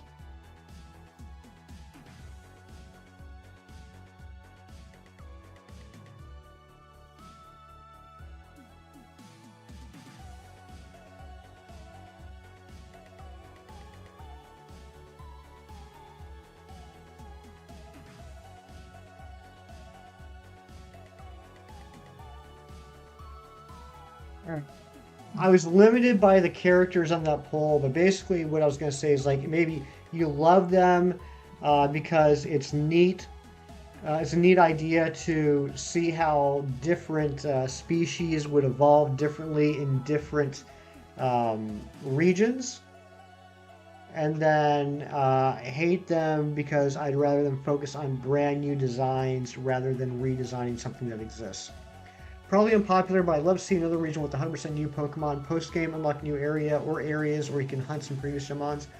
You know, Cam, okay, and Big Cheese agrees, and you know what? I agree too. And what's funny is, and I know Cam remembers, well, actually, I'm not sure if Cam remembers this because he was out of Pokemon for a while. If anybody was around when Gen 5 came out, when they did that, there was a huge backlash. There was a huge backlash when Gen 5 first came out. People were so mad that you had to beat the game in order to access the previous gen's Pokemon. In the years since, it's become one of the most beloved gens of all time. But back when they did that, it was a very risky thing for them to do, and there were a lot of people that were ticked off about it. But I do think, to Kim's point, I think we've kind of come, I don't know what, half circle, I guess, that if they were to do that now, I think a lot of the Pokemon community would be thrilled about that. Because let's be honest, the one thing you can always guarantee about the Pokemon community is that they're not going to be happy.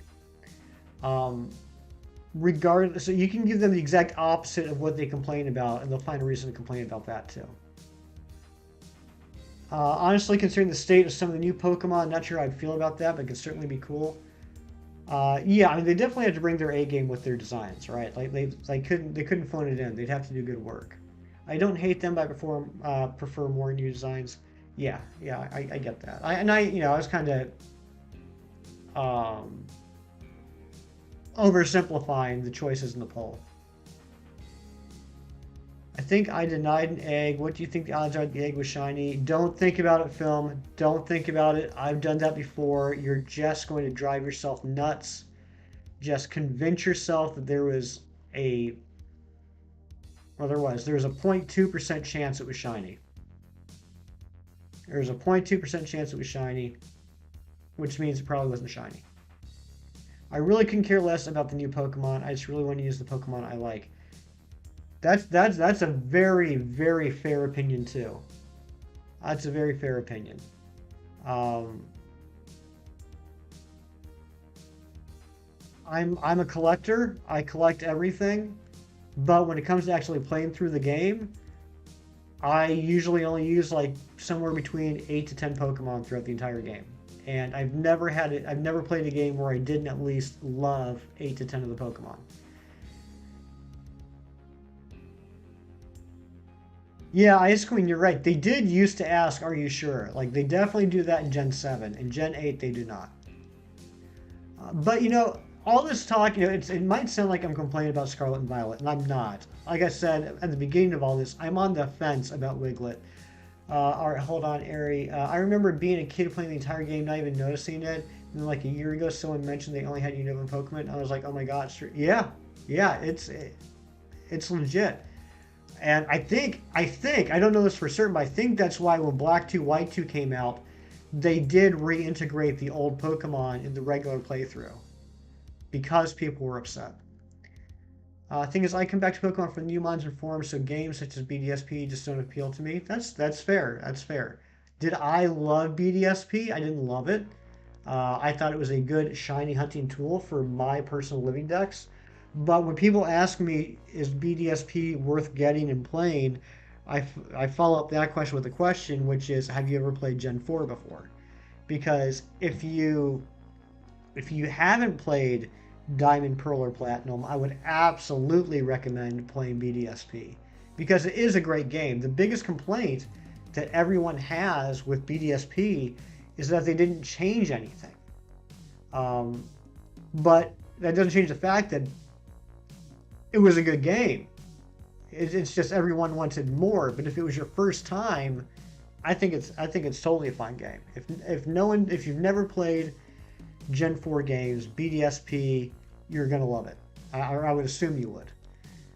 If you have played the original Gen 4 games, you're probably not gonna get too much more out of it than just nostalgia. Team diversity, so my team only has one or two mods before we fill it up. Um,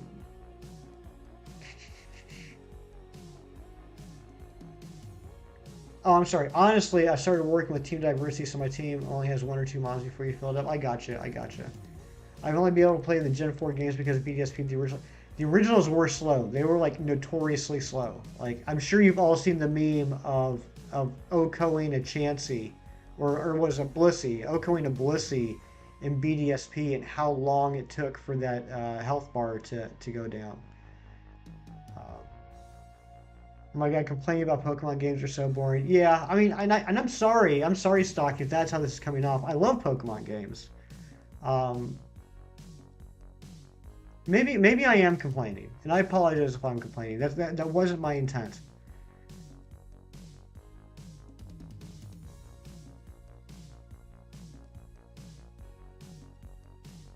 My iPad fell, so my knuckle at the send button. Oh, okay, well, all right.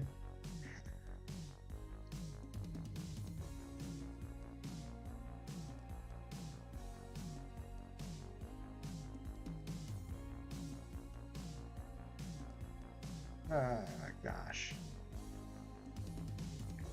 Big company on a console like Xbox or PlayStation made a sequel to, let's say, God of War, and they recycle content. The fans would go absolutely ballistic and shame the developer. They would. That's true, Cheese. How dare you have opinions? All people ever do on this community is complain, and it's so annoying. Like they don't even care. I mean, hey, Stalking, I'm totally agreeing with you. It doesn't matter what people complain about. It's not going to change anything.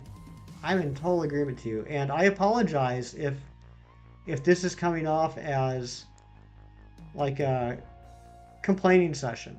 Um, it's kind of funny. This all started because I was curious what people thought of Wiglet, and then we just got into the whole idea of regionals in general. Um, but hey, I mean, I obviously love Pokemon. It's like all I do all day, every day. God of War doesn't have to squeeze a game out every year, though. Sometimes multiple games a year. True, and to be fair, I think I own three copies of God of War because they keep re-releasing it. You had the original, then you had like the God of War 1 and 2 pack, then you had the God of War pack that had those two games plus the PSP games that were remastered, and then God of War 3 came out, and then you had the PlayStation 4 master set with all the games. Um, so uh, I guess technically they have been re-releasing the same game over and over.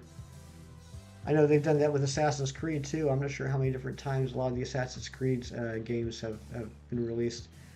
COD is Call of Duty.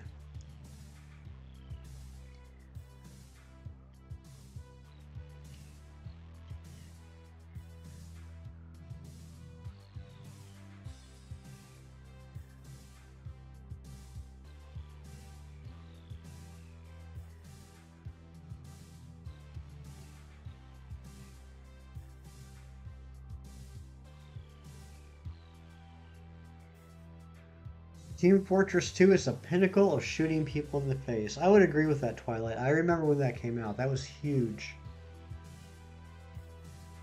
My favorite first-person shooter was always Duke Nukem 3D.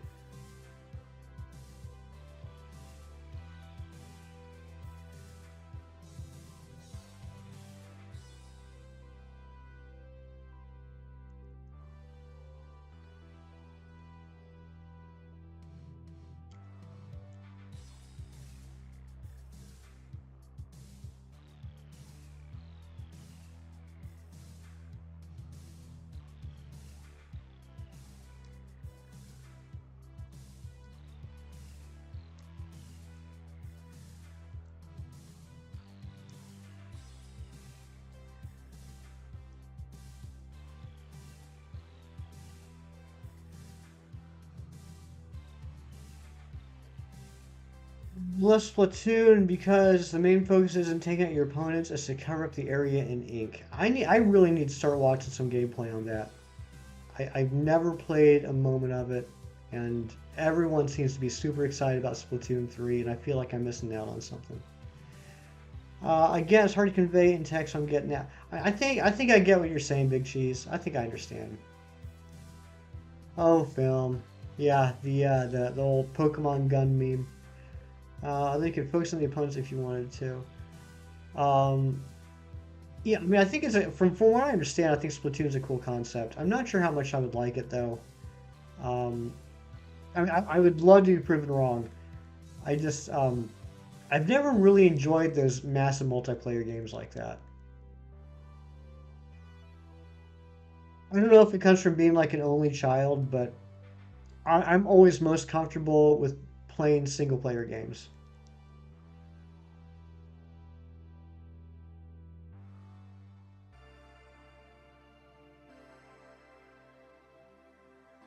Like even the few times I have played MMOs, like I was big into City of Heroes for a while and DC Universe Online, um, and like there'd be offers to join like a guild or a league or whatever they're called, and like I'd always turn it down. Like I don't want to play with other people. I just want to play by myself. I just want to play by myself in a massive multiplayer game.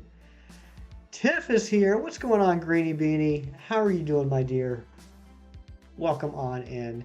They have a story mode and a card game in the third game they can play. Oh, that's cool, VO. Card game. You know what? I don't doubt that. Okay, speaking of card games, how many people here played Final Fantasy VIII? Should I collect, or should I go for 60 eggs or 90 eggs? I pre-collect my eggs before hatching.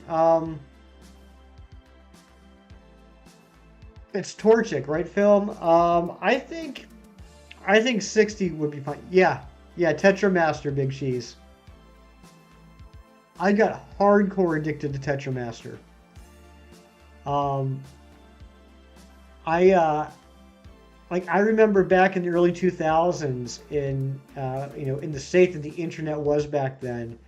I found an online version of Tetramaster, so I could just play that like nonstop. I would spend hours playing that on Final Fantasy VIII, like not even remembering where I was in the game, but just oh my gosh, I love that game so much. I played a tiny bit of seven, a tiny bit of nine. Seven, eight, and nine were fantastic. I loved all three of them. 10 was good. Uh, uh, 10-2 or X2, whatever you want to call it, was good.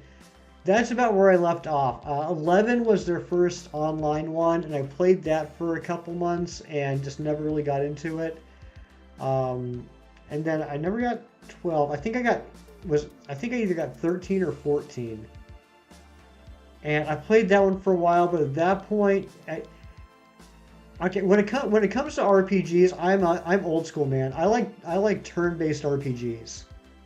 And from like 11 on, they really started to get into the real-time action, and I just really didn't enjoy it.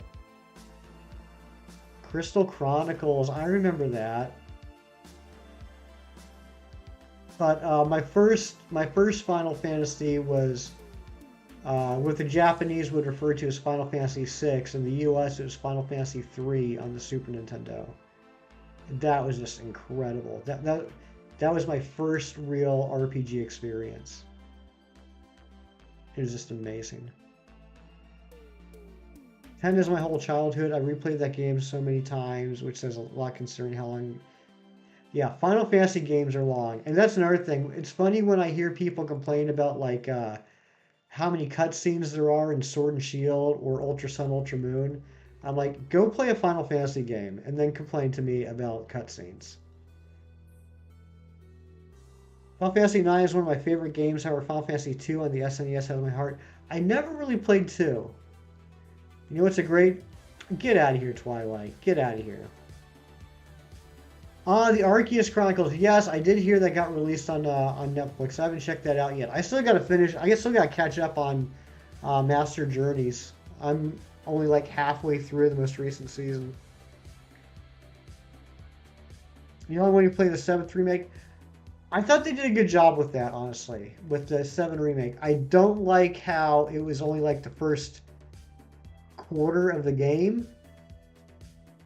Wild Arms, I do remember that series. Cheese. I never played it, but I know exactly what you're talking about. My friend had it. I remember all the ads for it in comic books and everything. I know exactly what you're talking about. Dragon Quest. I've never played Dragon Quest.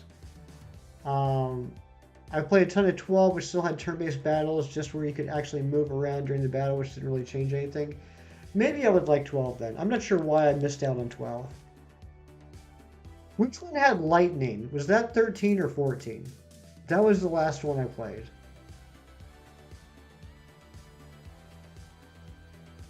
I thought my sweater was the cat. That happens to us all, Twilight.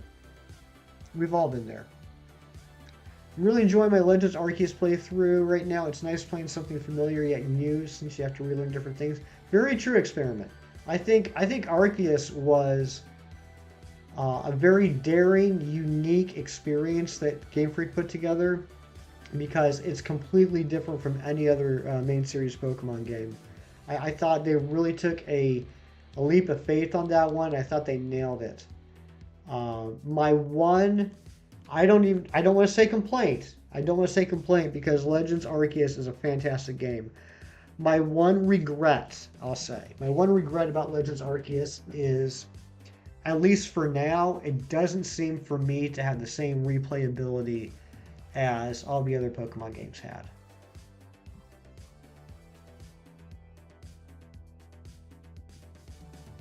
I actually like how many cutscenes there are in Sword and Shield and even Ultra Sun Ultra Moon. I think it keeps the player involved with the story, which is one of my favorite parts of the Pokemon games. There you go. There you go. Everyone has different opinions, and it's fantastic. Um, every for every Pokemon, for every aspect of the game, there is someone that enjoys it. And I think that's a beautiful thing. It has. Why do I know the judges? I know I didn't play 12, but somehow I know the judges. Too much hand holding. I do agree that the last few gens of Pokemon has had too much hand holding. Did I see your last? Hold on, cheese. Oops.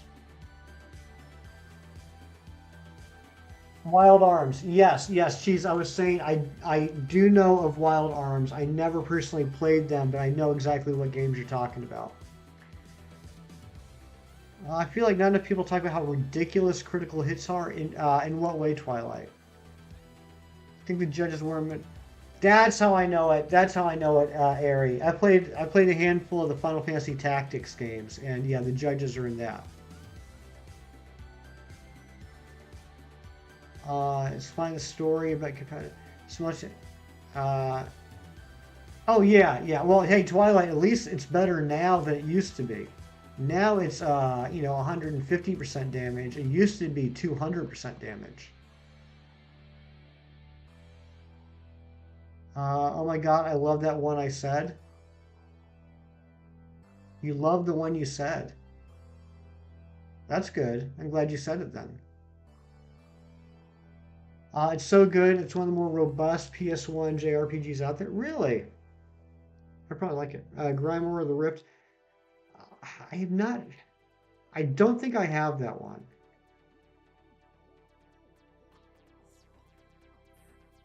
I had Final Fantasy Tactics. I had Final Fantasy Tactics Advanced. Oh my gosh, I'm missing so many messages, guys. I love realizing I am near a town or city from Gen 4 while playing Legends Arceus. Oh, that's cool. Wait, did I read that right?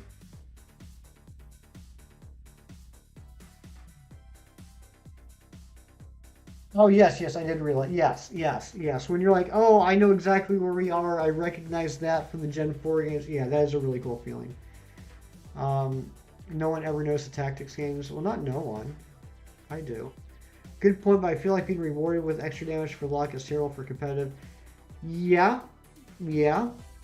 That's a very fair point, Twilight. It has elements in the overworld. I do love me some Zelda. I do love me some Zelda.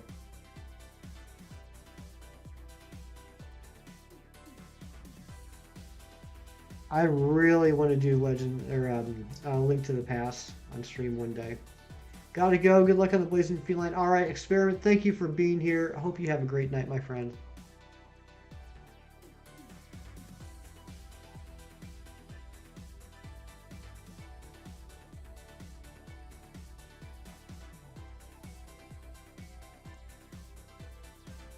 Never finished Link to the Past. Oh, Vio. Oh, it is. Yeah, it is. I know I said before. It is literally my favorite video game I've ever played, and I've played through it so many times. It's perfect. It's perfect. And the only way, in my mind, A Link to the Past could ever be topped is if they actually made an upgraded 3D version of it. Kept everything exactly the same, just gave it like Breath of the Wild graphics. That's the only way it would ever be beat as my favorite game. The first I got was that Temple in the Dark World with the one boss with oh yeah, I know exactly what you're talking about. Gotta use the hook shot. Use the hook shot, grab one of the eyes, pull it towards you, and then just chop the eye until it dies.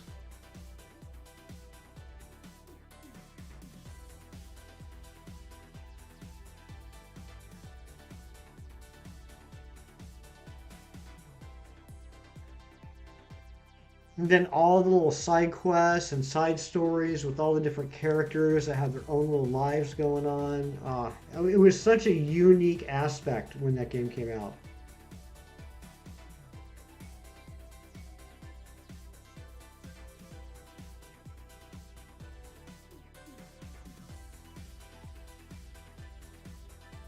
Because, oh my gosh, yep. First game in the series that said, if you beat up a chicken, you're in trouble. And I love they've kept that around all these years.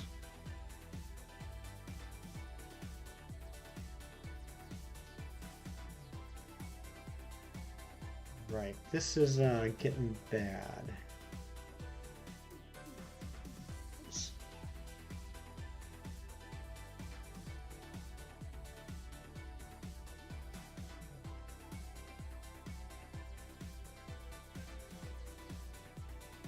All right, here's what we're gonna do.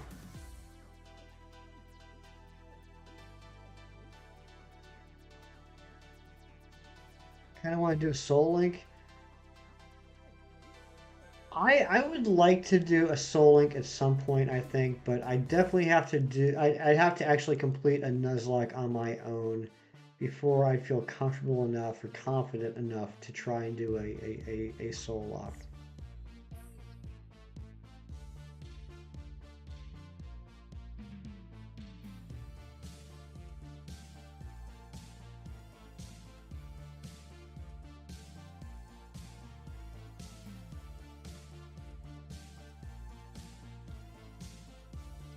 I really wish I had more time to stream. I have so many things I would love to stream with you guys, but I'm just so limited.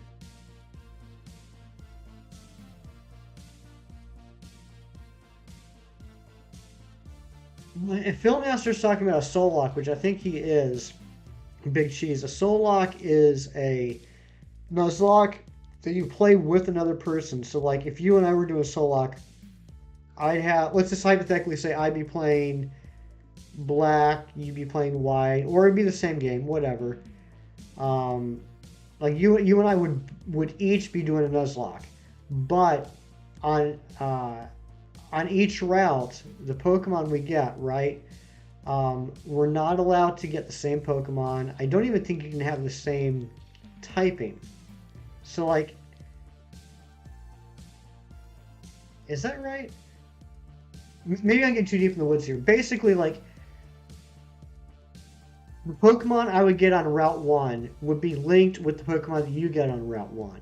So, like, if I screw up and I kill my Pidgey, even though your Rattata's fine, your Rattata's dead too. If my starter dies, your starter dies. Soul Link Nuzlocke, yeah. And okay, usually the link is formed by the same nickname. So like my Pidgey and your Rattata would have the same name. Yeah, that's a Soul Link. I mean, I would be interested in doing that with someone down the road, but definitely, I would definitely not want that to be my first Nuzlocke.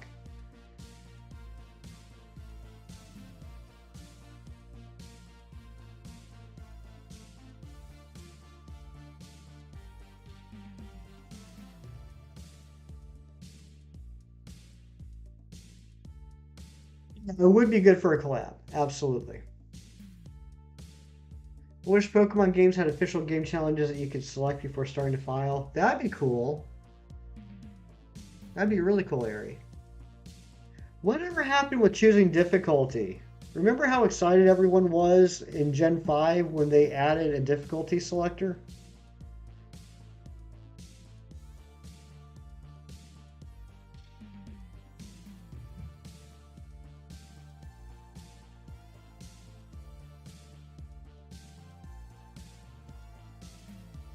Oh gosh, we are really falling behind now. What happened to this oval charm? Did it die? Fire Emblem. That's Fire Emblem is a series I've tried a few times, and it's like I enjoy it up to a point, and then it just feels like a grind. Joss, what's going on? Joss, welcome on in.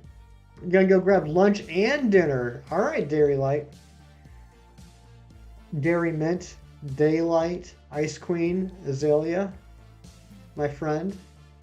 Hope you enjoy your lunch and dinner.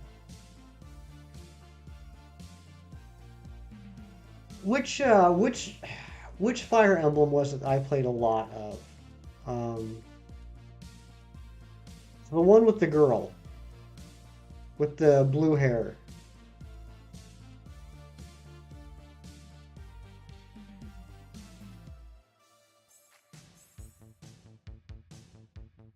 Which Fire Emblem was the game with the girl with the blue hair?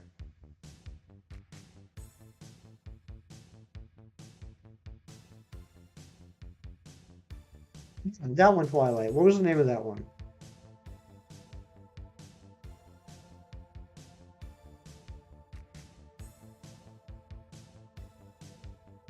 I think it was GBAVO.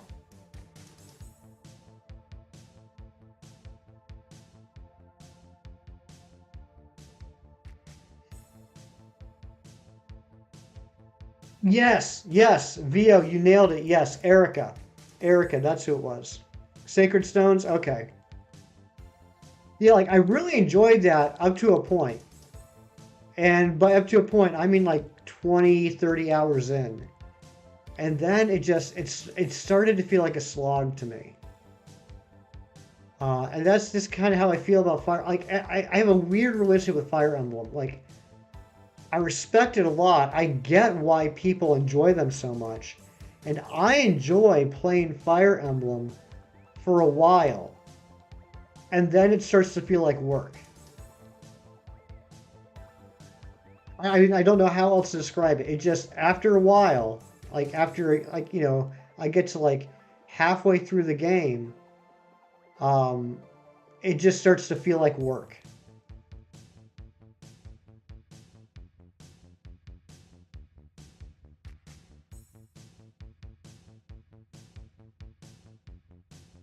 I get so frustrated when one of my characters dies.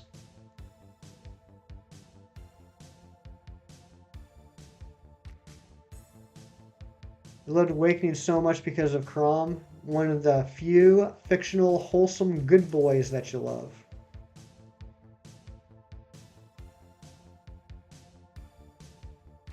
Yeah, and I can't believe I got that many eggs. In film, you're right. You could absolutely say the same thing about Pokemon, but Pokemon never feels like work to me. And I understand why it could feel like work to a lot of people. But for me, it never feels like work. Fire Emblem does feel like work. For me. So, like, I have nothing but good things to say about Fire Emblem. Um, and I always get excited for the fan base whenever they announce new games. But for me, I mean, I've never finished one. I've always ended up giving up because after a while, it's just like, oh my gosh, I don't want to go in here and do these maps and grind up my characters and hopefully not kill anybody and then move on to the next map. Um, I just, after a while, it just loses its luster for me. Um, I had so many cringe posts on my Miiverse in the Fire Emblem sections. I always play them on the easiest difficulty. I don't care about people think I'm cool for playing frustrating games on super hard mode. I never like strat RPGs. It adds a neat challenge. Uh, now that I think about it, yeah, because I mean, strategy RPGs aren't unique to Fire Emblem, right? Like, there are other games that are in the same genre. And a lot of them are like PC games, especially back from like the 90s. Um, like Command and Conquer, Red Alert, things like that. I would like kind of, I might be offending some people there, but like in my mind, I would kind of equate those. And it's the same thing with those. Like I would get into Command and Conquer real hardcore for like days on end, and then eventually I'd be like, you know what? I'm sick of doing these missions. It just feels like work now. My self worth is entirely based on being unreasonably good at video games. Aw, Twilight. For what it's worth, you're worth a lot more than that to me. Um, does Sacred Stone have a casual? I'm not sure. It might have VO. I mean, it's been years. It's been years since I played it. And Ari, I read your post, but I didn't comment on them. I totally agree. The most important thing about playing video games is enjoying yourself. I don't judge anybody on playing on easy mode or uber challenging god mode or whatever. As long as you're having fun, that's the point of the game. I don't know. Personally, I don't want challenging games. I value games that relax me as someone managing. Exactly, exactly. Like this is supposed to be fun. It's supposed to be fun. Um, some people, some people think that a challenge is fun, and so they enjoy playing challenging games. That's fantastic. Other people, like Ari, think that fun should be relaxing, so they want to play a relaxing game, and that's fantastic. Um, but yeah, especially since I mostly just play single player games anyway, like by myself. Who do I have to impress with what difficulty mode I go on? The only one I have to impress is myself. So typically, I always play on normal mode, and then if I finish the game and I really enjoyed playing it, I will start a second playthrough on hard mode, and then I'll get about 3 hours in and rage quit and never touch the game again. I enjoy playing on easy mode. Good on you for taking that casual approach. Yeah, Nothing wrong with that. They all say, "Wow, Twilight, you were so talented in video games. Can you sign my face?" No lie. I believe it. I think I'm one of those people that have said that, Twilight. Best thing about newer games is that you can take on that you can do both depending on what you feel like doing. Yeah, that's true. That's true. I play a game for the story, not the best flex. Isn't it funny though? Like,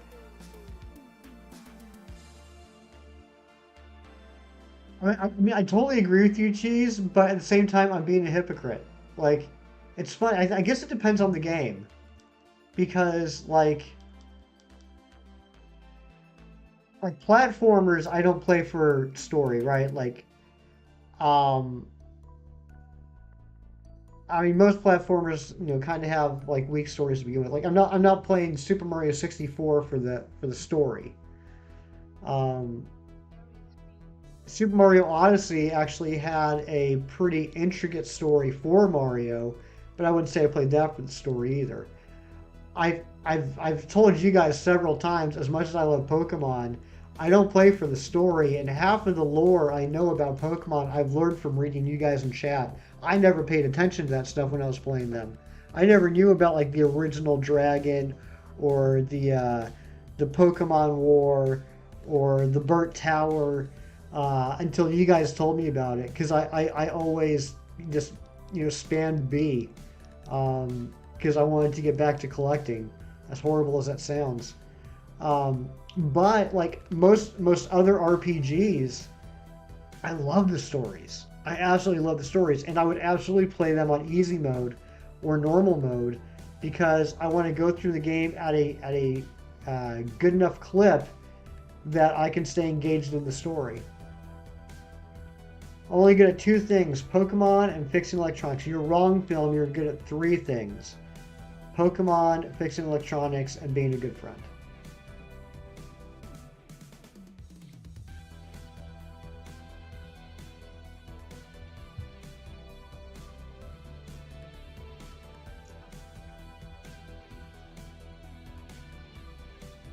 That is still hanging out and lurking. That's awesome. Thank you for hanging out and lurking, Zed. What an honor.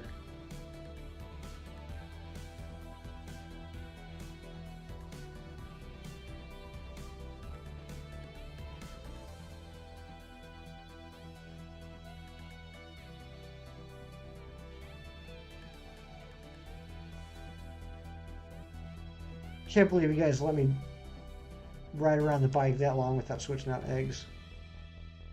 Think Pokeplot is weak and one-dimensional. I thought the same thing too, but some of the stuff I've heard about some of the gens do actually sound like they were pretty good stories.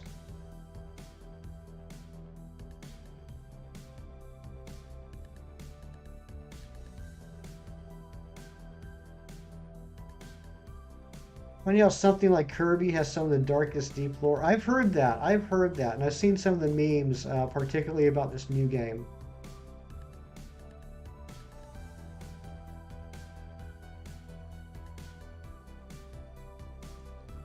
Fun fact: did you know that water isn't what causes electronic issues? It's the minerals in the water that causes problems. I did not know that.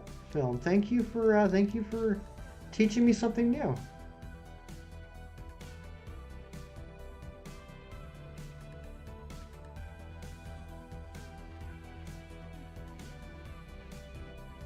So many of the game stories touch on things like wars and genocides and cruelty, driving characters to commit atrocities. Uh, Kirby lore is extreme. And Trash Can Man, I didn't know you were still here too. Thanks for being here, buddy.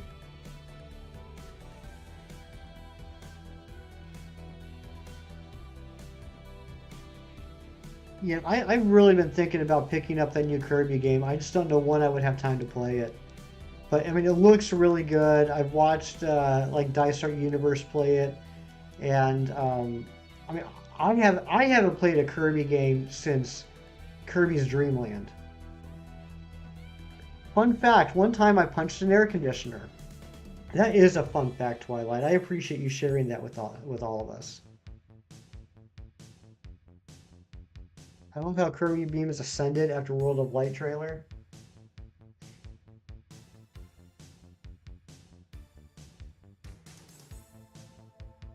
Sonic has some deep lore too. The new one looks wild. Um, yeah, that's another one. I haven't. I've talked about this before. I haven't played a Sonic game since Sonic and Knuckles, but I am interested in checking out this new one. I got complimented by telling someone who worked at Apple. Oh! Okay, I got you. I got you. So you got complimented for telling someone who worked at Apple that thing about the water. Huh, that's cool. Splatoon has some deep lore too. Interesting. Favorite Sonic game is Spinball. Does anybody remember Pokemon Pinball?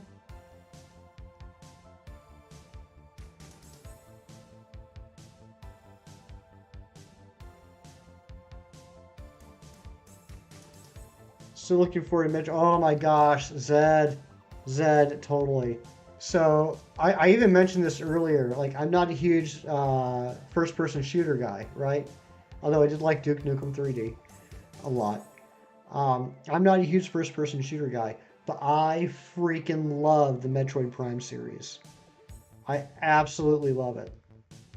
And I bought each of the three games in the trilogy individually when they first came out. And then after the trilogy was over, I bought the Steelbox case set. And then when it got released in the Wii U shop, I bought it on the Wii U. So I've purchased the trilogy 3 times gladly because I love that series so much. The music that plays in the game is played by a fictional band in canon? Really?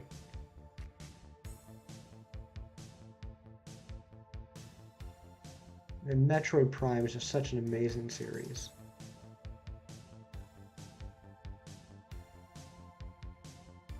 Metroid is my favorite Nintendo IP right next to Zelda. Big Cheese, did you play Dread? I know I remember having Metroid Prime on the Wii. It was so fun. It really was. Really was.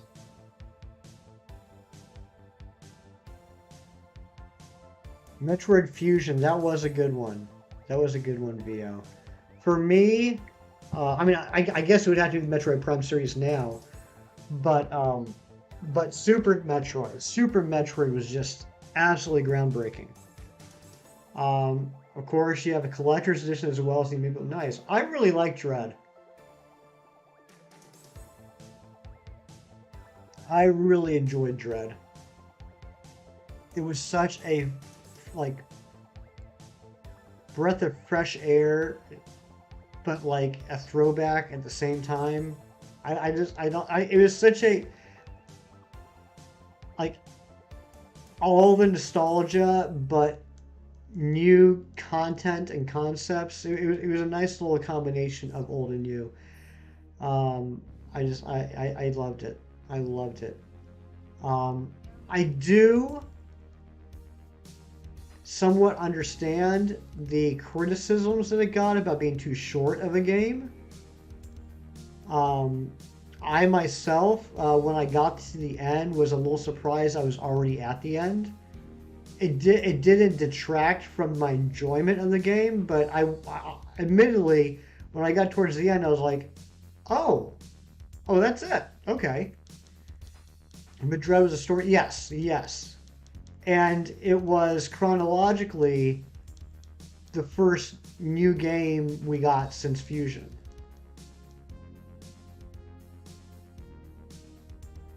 So, I mean, it's been a long time. It's been a long time since the last, like, chronological chapter of Metroid.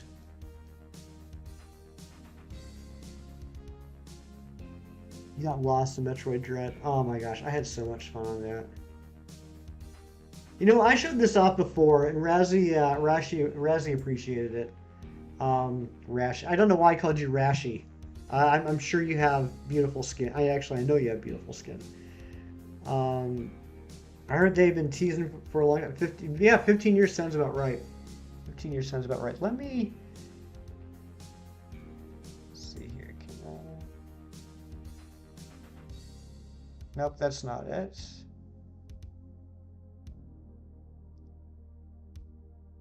Let's do it right here.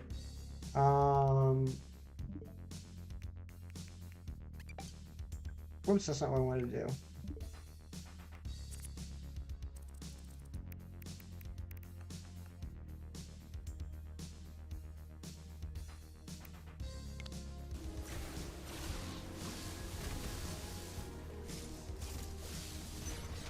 This took me like an hour to get this, to finally get this one done.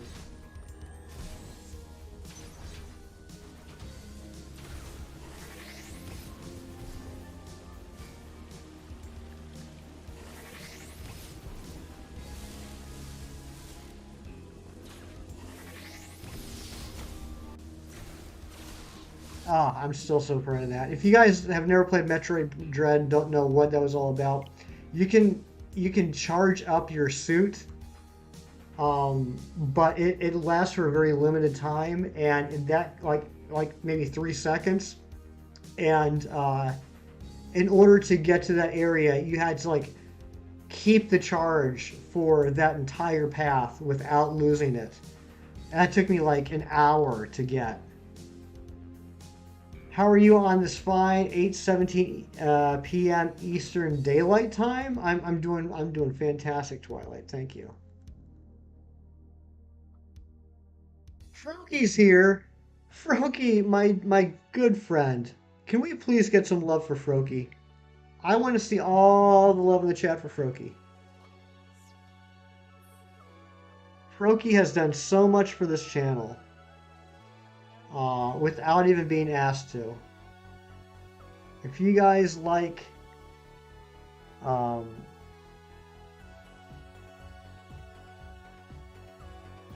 if you guys like our Be Right Back screen,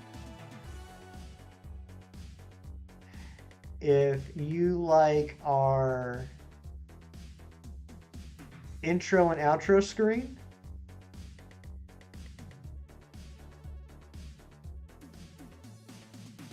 then you can thank Froaky for that. You can thank Froaky for that.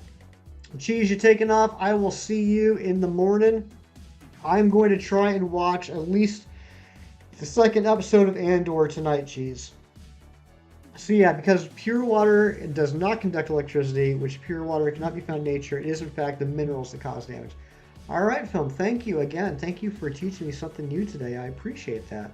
I enjoy learning new stuff from you guys every day. One of the best pieces of advice I can give you guys as you get older is remain teachable. Be humble enough to realize that there's always more to learn and you never know who you're going to learn it from. Never think that you know everything, because that mindset will block you out of becoming the better person you're supposed to be.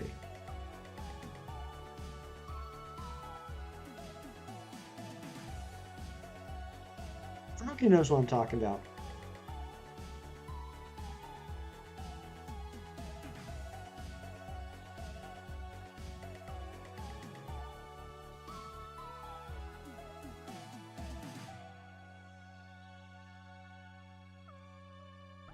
Here's something new for you, Hefty. My cousin poured grape soda into my boots one time. See, I didn't know that.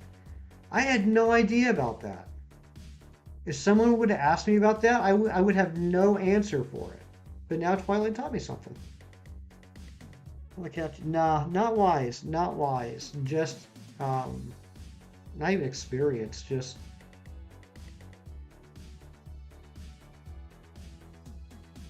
A wise man once said, I know nothing.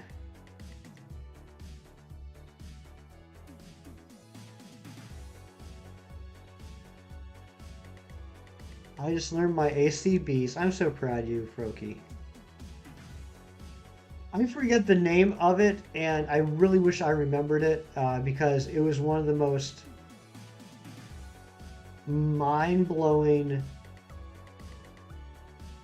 real-life lessons I've ever heard. Like, made such perfect sense, but I never thought about.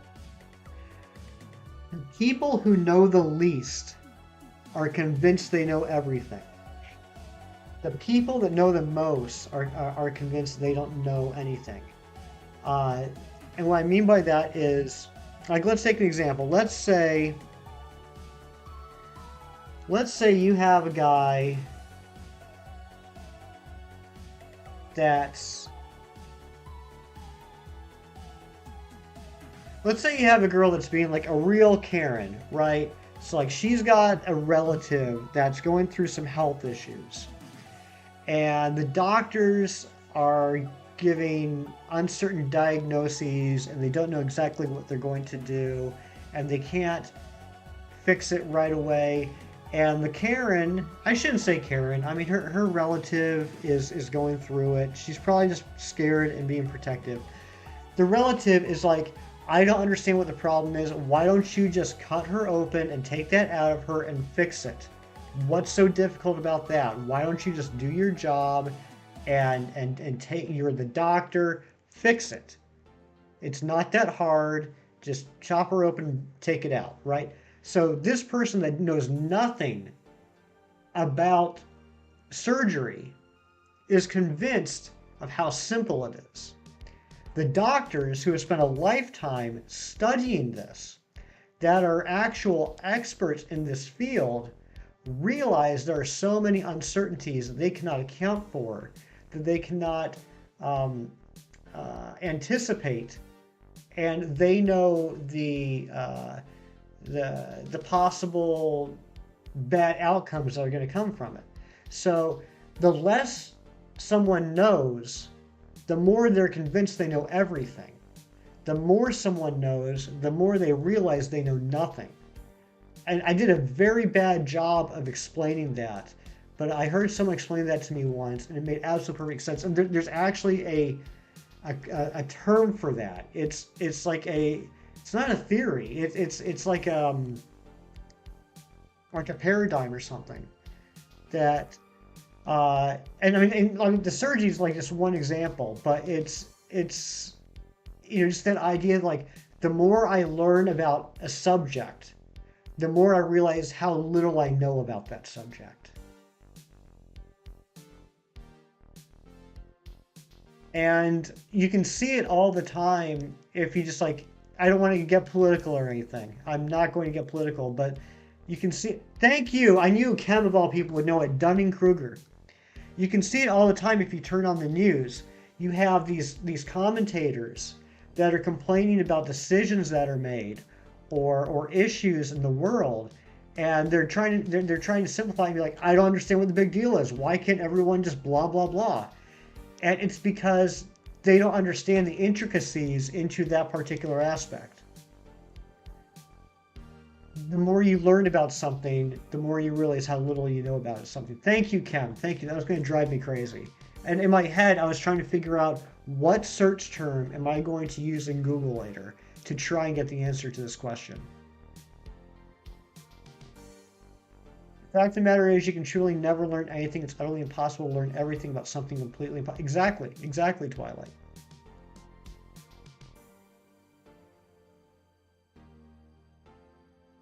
You're totally right.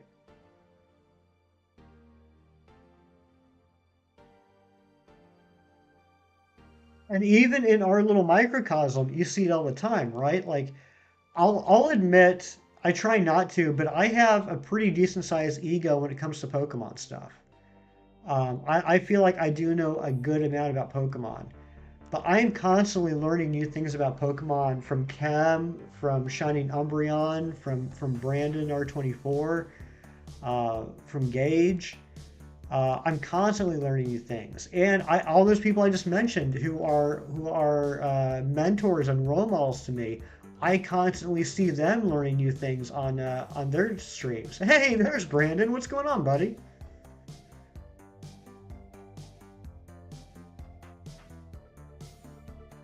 I mean, all those people I just mentioned, I would think of as like very knowledgeable Pokemon players, and I have on multiple occasions seen them live learn something new.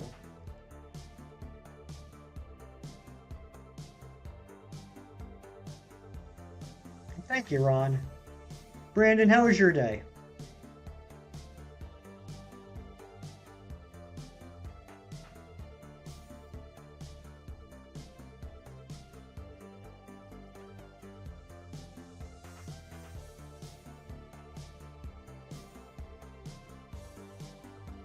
Yeah, Brandon was just waiting for me to compliment him before he said anything. You know how he likes to make an entrance.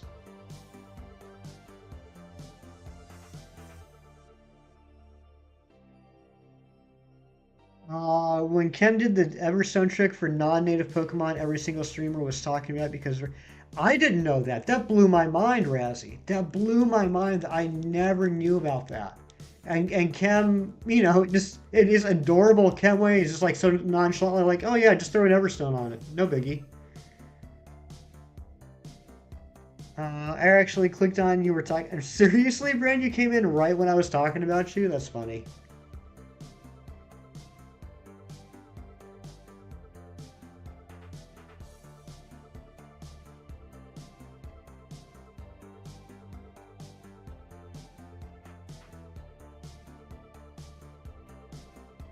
Mr. Shockhorn, what is going on, my friend? Good to see you.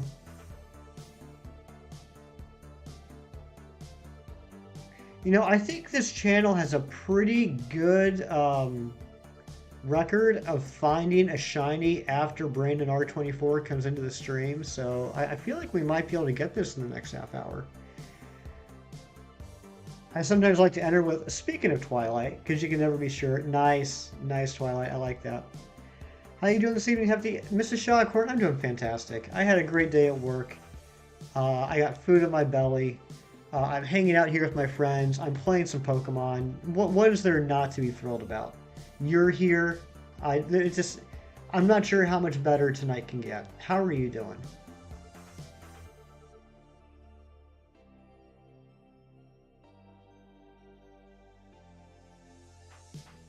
Y'all just take my luck. Aw, Brandon. Hey, congratulations, Brandon, on the Orbeetle. That's awesome.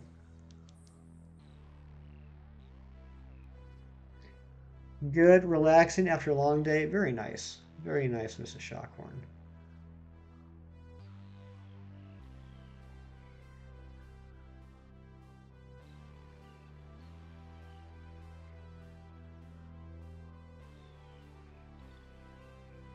So, Brandon, what's next?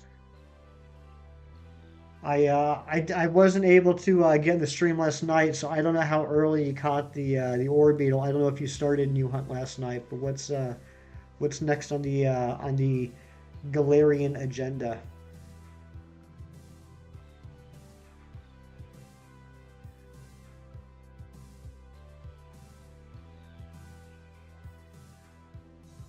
Oh, Vio.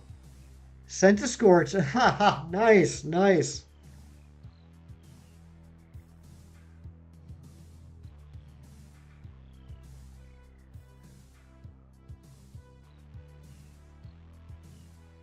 Speaking of learning new things,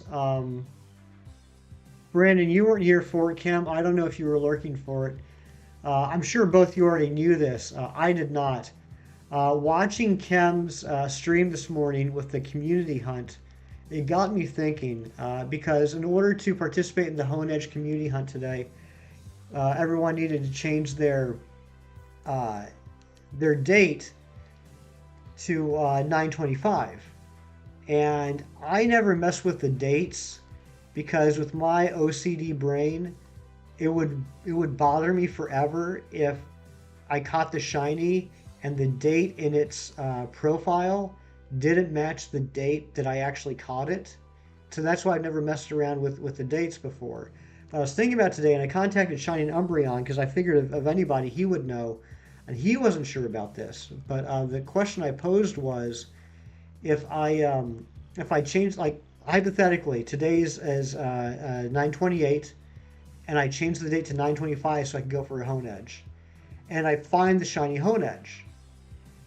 If in the middle of that battle before I catch it, if I go back out to the switch settings and switch the date back to today, when I catch it would have today's date on it. And I tested when I got home, and yes, it did update so that it had today's date. So now I know I can switch days, I can switch the dates to get the proper weather, and then when I find the shiny, I can switch the date back to the current day so that the catch date matches the actual catch date. Which I'm sure a lot of people don't care about, but for me that matters. That matters because I can't really explain why. It would really bother me if the catch date on the shiny wasn't the actual date.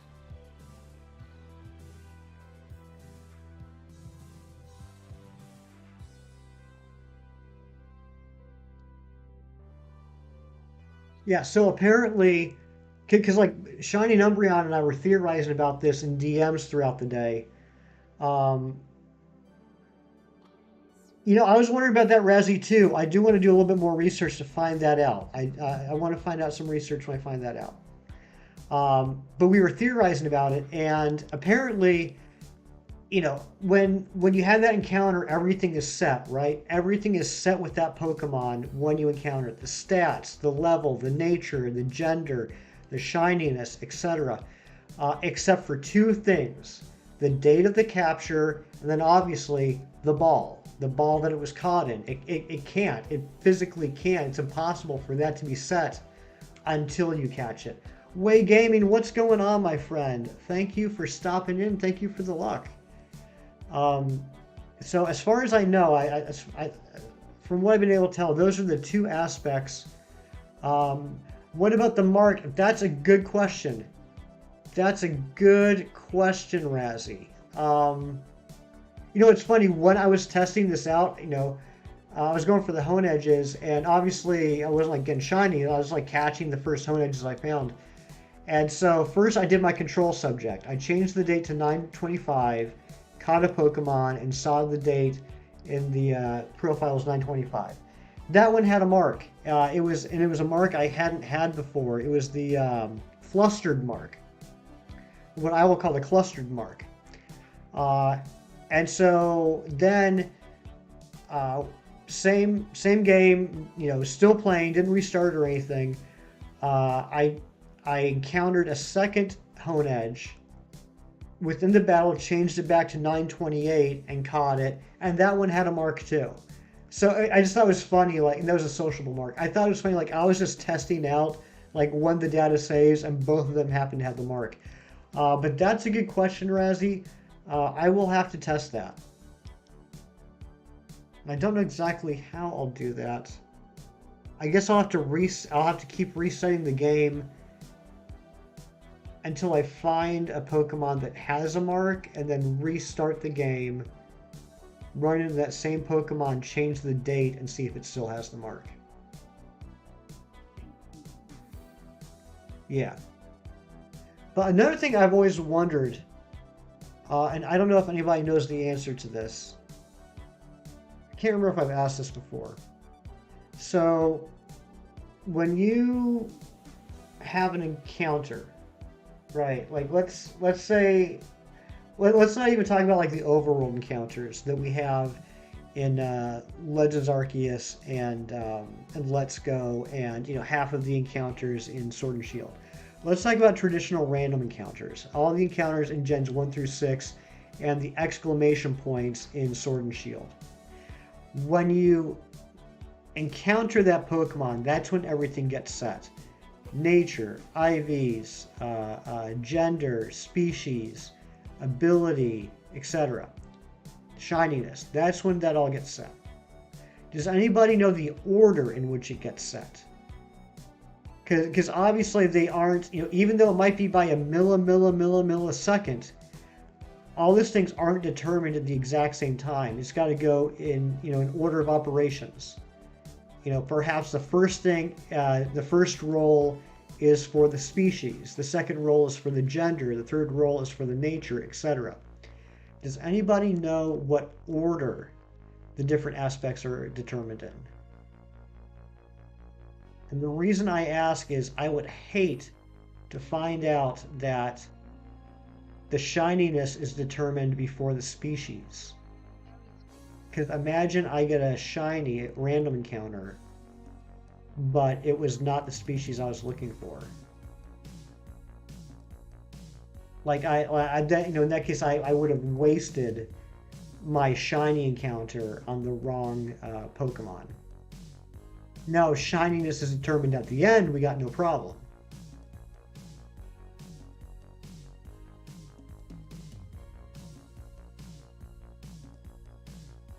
Yeah, I'm not sure if anybody knows. That's just something I've always wanted to know. As far as I know, the seed is based on frames and not species. So Tiff, you're saying that the shininess is independent of the Pokemon itself. So then that stinks. If that's if that's true, Tiff, that stinks.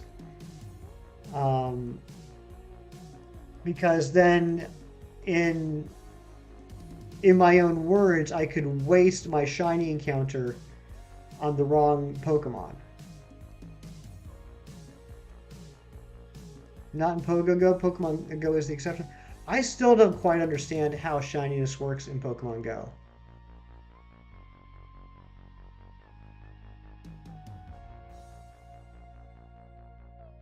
And there's the rub, exactly.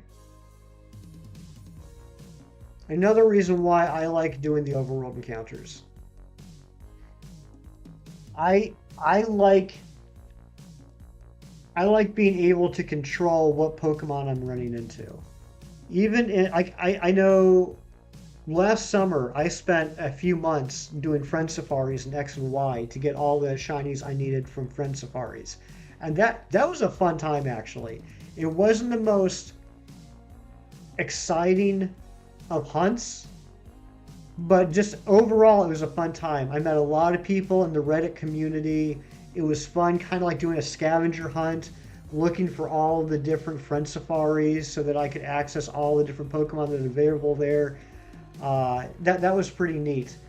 Um, but the hunt itself is basically there's this patch of, this area of grass, and you're running around in a circle doing a random encounter, and it's either one of two Pokemon or one of three Pokemon, and the odds are 1 to 512, so the odds are pretty good. So, it's almost like it's almost a third odds of regular shiny charm random encounters, uh, but you can't control which Pokemon you're going to run into.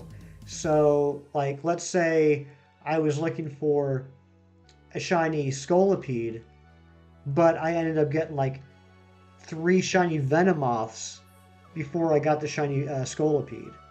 Um, when the odds are 1 to 512, that's not so frustrating because it's like, oh, okay, well there's my shiny. All right, time. That was a phase. Let's go for another one. But if we're talking about 1 in 1365 odds, and I end up getting my shiny, but it's not the particular Pokemon I'm looking for, I'm going to feel pretty frustrated about that. Basically, when you open your game, you get a random number 1 through 450, assuming it's not an event. And every Pokemon that spawns also gets a random number. If your numbers match, it's Shint. Hey, sorry I've been listening while I'm busy and it's been so interesting. Hey, Tiff, never apologize for lurking. What are you doing? You know better than that. Okay, so Tiff, you say when I open the game, I get a random number.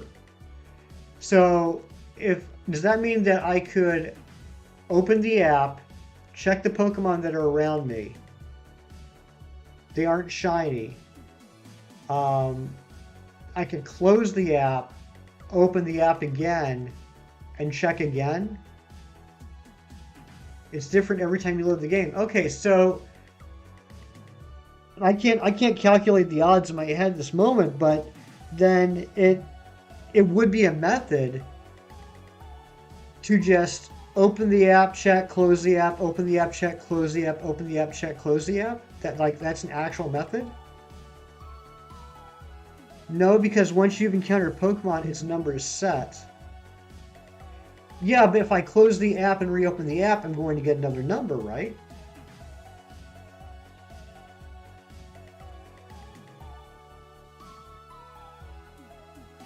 So, like, let's say I open the app and my number is 32. And I check a Pokemon and its number gets set at 250. Then I close the app, I open the app up, and now my number is 250. If it's not shiny, it will never be shiny. Okay. All right, then I'm missing something here. I mean, I think I'm following what you're saying, but there's something I'm missing. I believe you. I'm not getting it. I'll have to. Maybe I should stop playing PLA now. I just got your third shiny album today. It's Frostlass. Congratulations, JK. That's amazing.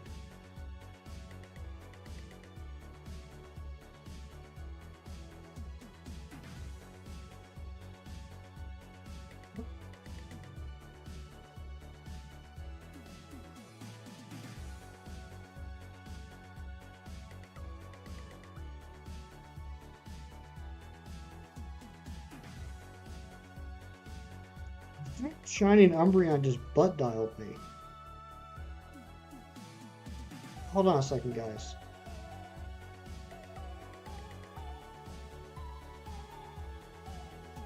Hello?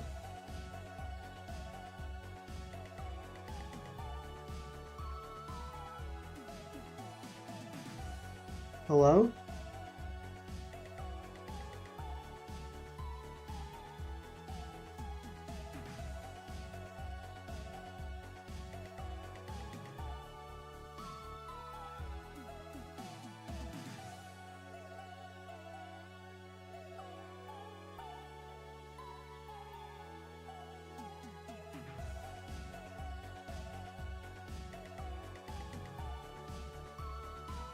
That was funny. I think Shining Umbreon just butt dialed me. Um, I guess it's some kind of failsafe. Once you encounter it, it's set whether you reset it. Okay. Yeah, I mean, I'm sure they would have taken that into consideration because that would seem like a really easy way to. Yeah, he did butt dial me. That's awesome. See, Ron, I'm not the only one. Um, I mean that would make sense. They would have some sort of fail-safe in play for that tip. Otherwise, people could take advantage of that really easy, especially with those odds of 1 in 450.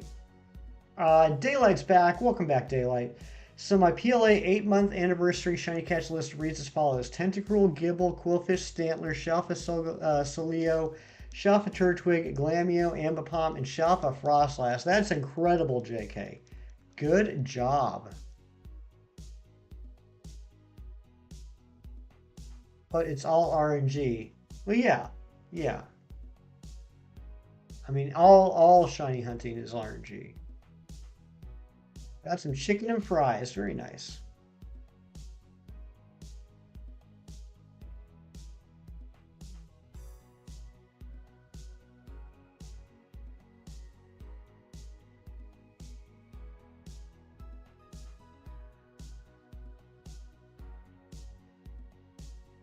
I can't believe it's already 8:45 Eastern Daylight Time. With ice cream dip. Ooh, you dip in your fries in the ice cream.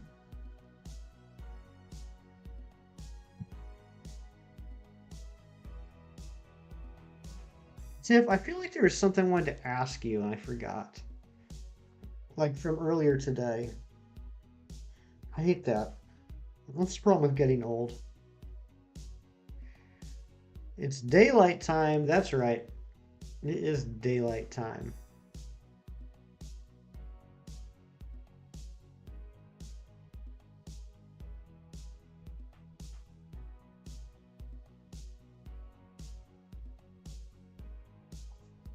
Tiff, did you end up getting the Hone Edge today?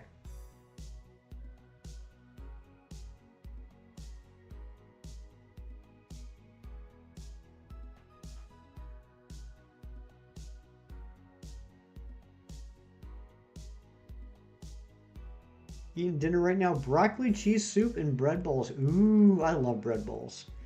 I'm so used to being called Eastern Standard Time. I thought you guys were making a joke about daylight when you called it Eastern Daylight Time. We really can't get away from that conversation in this community, can we? It will soon be Eastern Standard Time. It will soon be Eastern Standard Time. Not quite yet. It is still Eastern Daylight Time. No, you did not. You think got around 350 checks? Okay. That's a nice little dent. Hefty gave Shine Umbreon his phone number, but not even the rest. Well, no, it Discord Ken. He accidentally hit the call button within Discord DMs.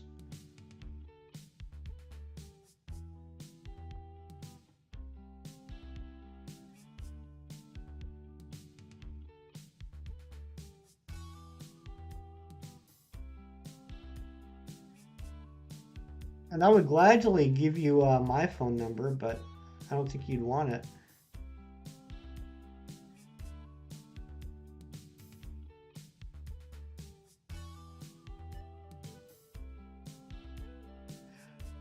Oh, so I've been meaning to tell you, Kim. Um,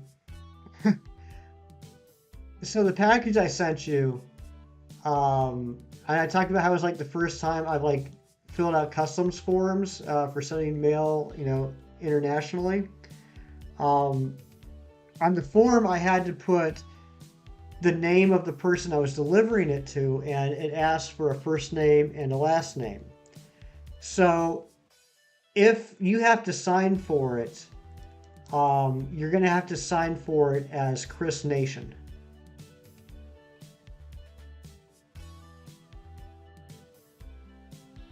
If you see a call from Canada, I promise it's not a scam. All right. I'll take your. I'll keep that in mind, Twilight. I accidentally called Hefty one time. He thought I was in jail. Yeah, because it was like a long one too. It was a long one, Ron. It said it was like an 18-minute call. I was like, oh my god, he was trying to get a hold of me for 18 minutes.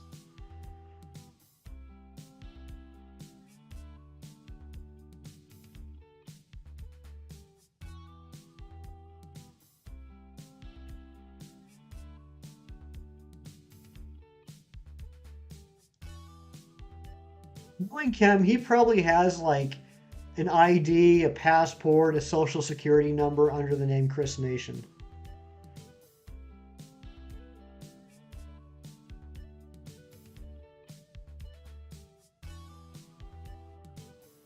I'd call Hefty or Razzie if I got locked up, not even lying. It's nice that you would think to call Razzie or I. I hope you don't expect either one of us to do something though. But I mean, I'm honored you would call me.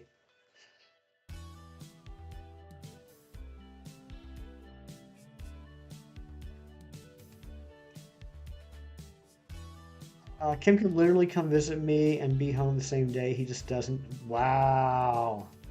Maybe my last name actually is Nation. Oh, look at that. Maybe that is true. Maybe that is true. And we've all been focused, like everyone that asks, why is your name Chem Nation? And he always talks about the chemistry part, but he never talks about the nation part. Ooh, he's hidden it right in front of us this whole time.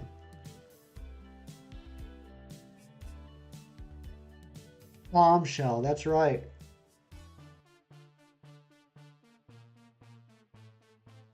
It's like that third act plot twist right there. Come on, cat. Why won't you shine?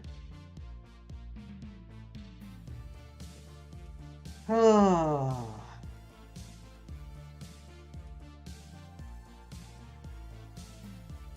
Tomorrow morning stream is going to be crazy with this revelation, right? Crazy girlfriend eyes. Oh no. Ah.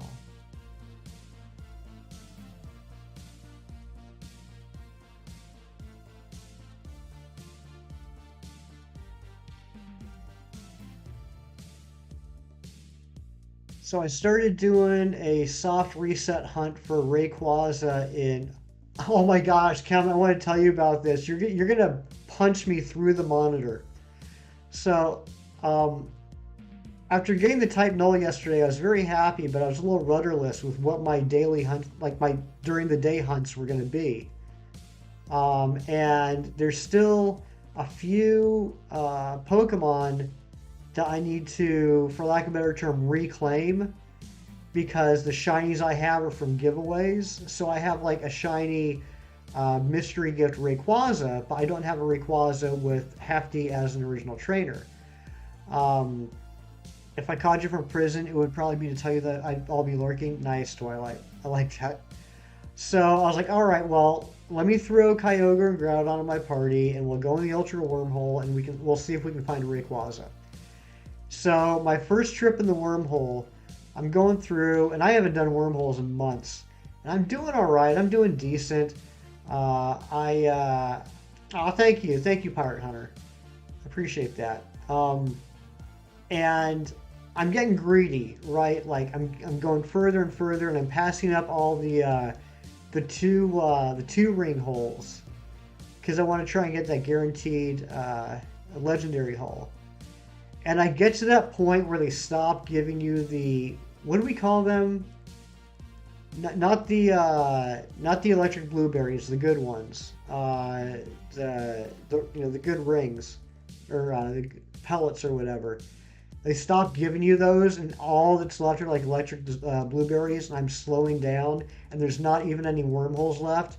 And I'm like, Honey Nut Cheerios. Okay, yep, perfect. And so I realize I'm slowing down enough that whatever the next wormhole is, I'm going to have to go in. And I'm like, oh my gosh, this is stupid. I should have tried one of those wormholes earlier. And so finally, a wormhole shows up, and it's a 4-star, like triple ring, whatever, red wormhole. My first trip through the wormhole, and I found the Rayquaza. I was pretty happy about that. But I immediately thought of Kem cursing in his head about how long it takes to find certain targets in the wormholes.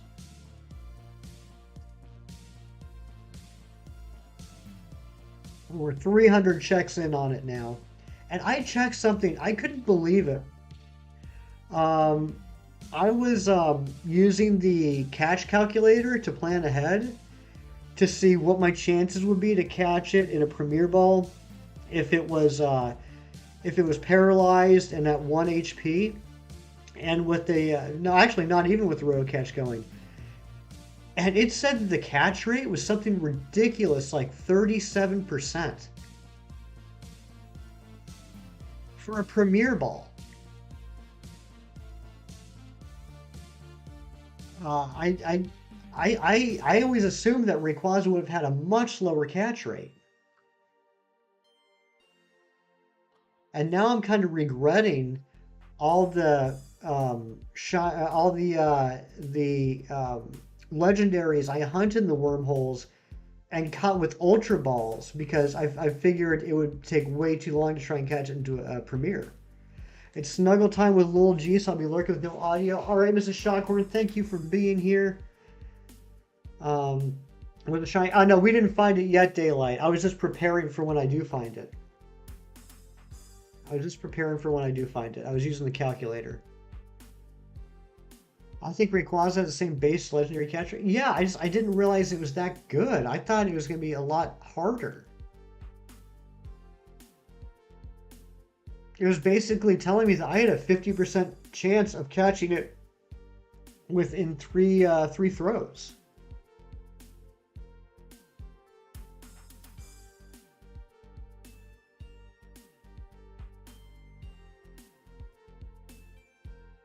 I know there's a couple of you out there that know which catch calculator I'm talking about. The one from what's it called, Dragonfly Cave or whatever.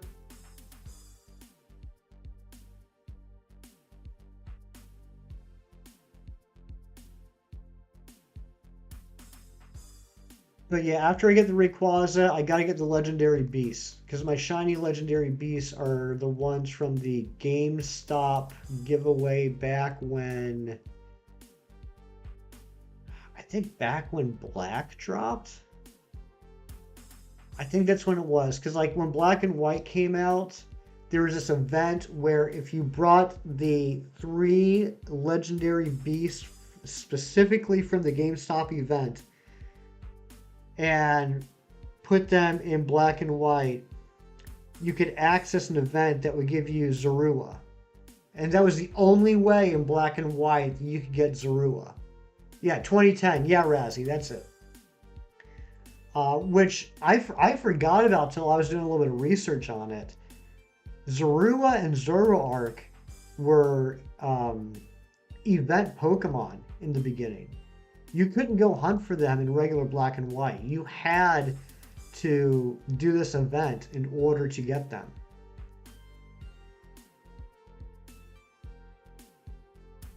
Heftenstein, what's going on, Sensei Spiel? How you doing?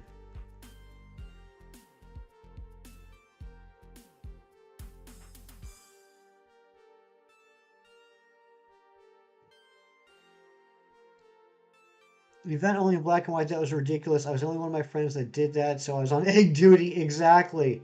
Exactly, Razzie. I didn't have a whole bunch of friends that played Pokemon at the time, but for the few that did, I was definitely hatching some eggs for them.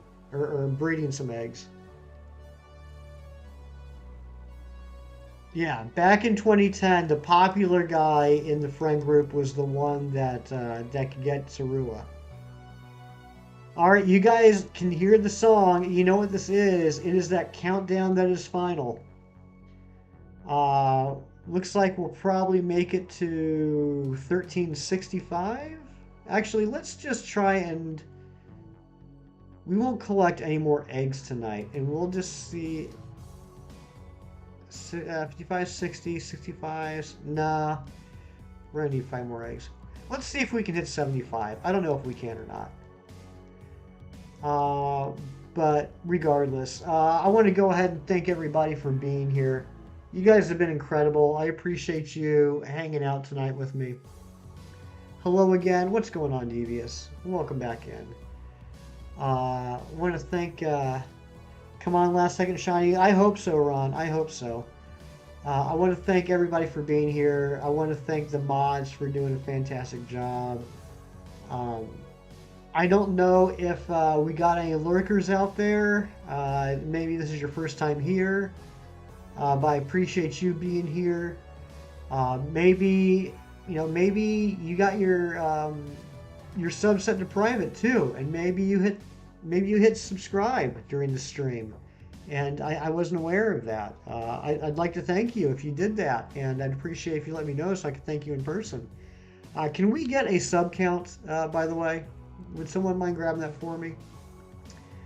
Um, I want to thank all my friends. You're all my friends. Thank you guys so much for being here. This has been an absolute blast. This has been a fun night, regardless of whether we get the shiny or not. It's just always so much fun to hang out with you guys, having such incredible conversations. 797, 3 away. 3 away from the 800. Billy's still here. Thank you, Billy, for being here. It has been such a bright spot to have you in the streams lately, Vilify. I hope you know I truly mean that. I really appreciate you hanging out here. Um, but yeah, thank you guys so much for everything. You guys are incredible. We're going to go on a raid in a couple minutes. I hope you guys will stick around for that. Do enjoy a good YouTube raid. I can't even control my buttons anymore. So excited. No, no. Oh my God. Caleb, welcome on in. Fryer, welcome on in. Brooke, welcome in. Matt, what's going on, buddy? Good to see you. Welcome in, Raiders. I'm gonna kill him. I'm going to kill him. Regarin, welcome on in. Cookie, welcome back.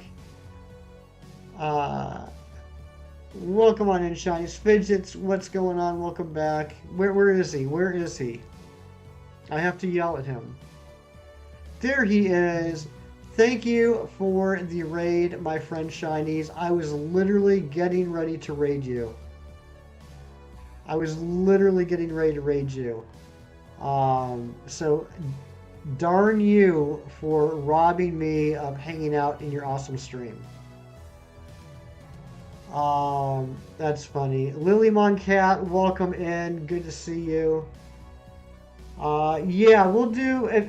I apologize, guys. I always hate it when this happens because I feel like it's like an unnecessary burden on the Raiders. But if you guys want to be part of an epic, and maybe the first, but definitely not the last, Dual Shinies Hefty raid. Hang out here for a couple minutes and we're going to pop over to another person. But seriously, Shinies, I appreciate the raid. So kind of you and everyone that came on. Thank you very much. I really appreciate you guys popping in. If you don't know me, my name's Hefty. I like to hunt shiny Pokemon. Right now we're trying to get Litten, which is the last first stage starter from Alola that I need. I'd really like to get this. But yeah, welcome on in everybody. I really appreciate you guys for being here. And Nick, you're too kind of a guy. Thank you so much. So let's hear about it. Let's hear shinies. How was the stream? What was going on? Since I wasn't able to go watch it myself, because you ended it, why don't you tell me how it went?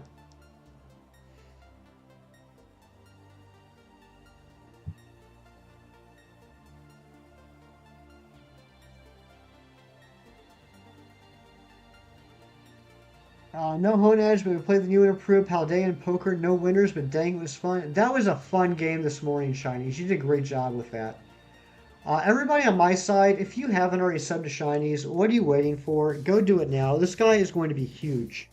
He is a born entertainer, hilarious man, and his streams are always so entertaining. He has mini games in every one of the streams, and lots of different mini games, and every single one of them has been absolute bangers. So much fun to watch.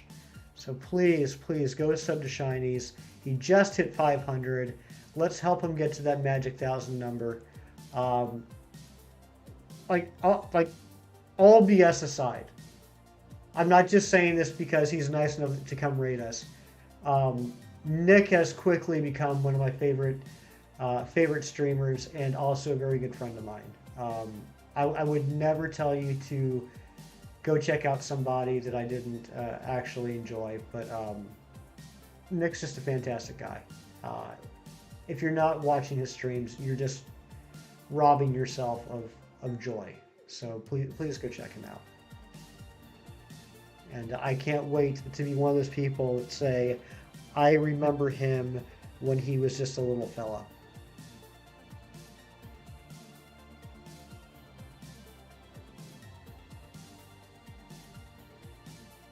You used the phrase adios gatos today? Nice, Matt.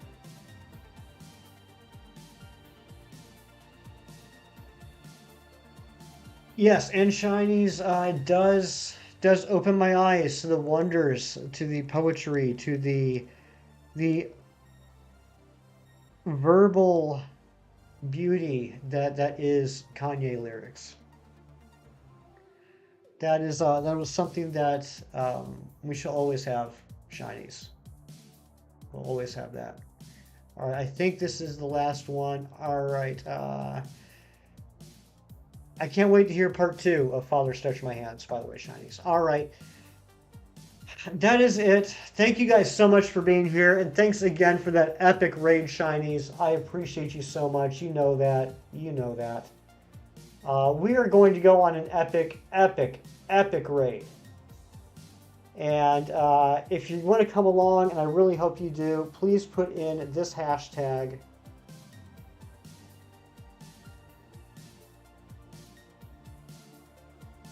Hashtag Shinies X Hefty Raid. I would recommend copying and pasting that one because his name is always a pain in the butt to type out. But please copy that, paste in the chat once and only once. Why once? Because we are not spammers. That is not who we are. We are well-behaved, amazing people because that's how you are every single time you guys are here. I appreciate you so much for being such a wonderful community. But let's go say hi to our dear friend Brandon R24. I will see you over there. Everyone have a great time. Thank you so much. Tomorrow, do something nice for someone just because it's the right thing to do and for no other reason. And I will see you on Saturday. Bye-bye.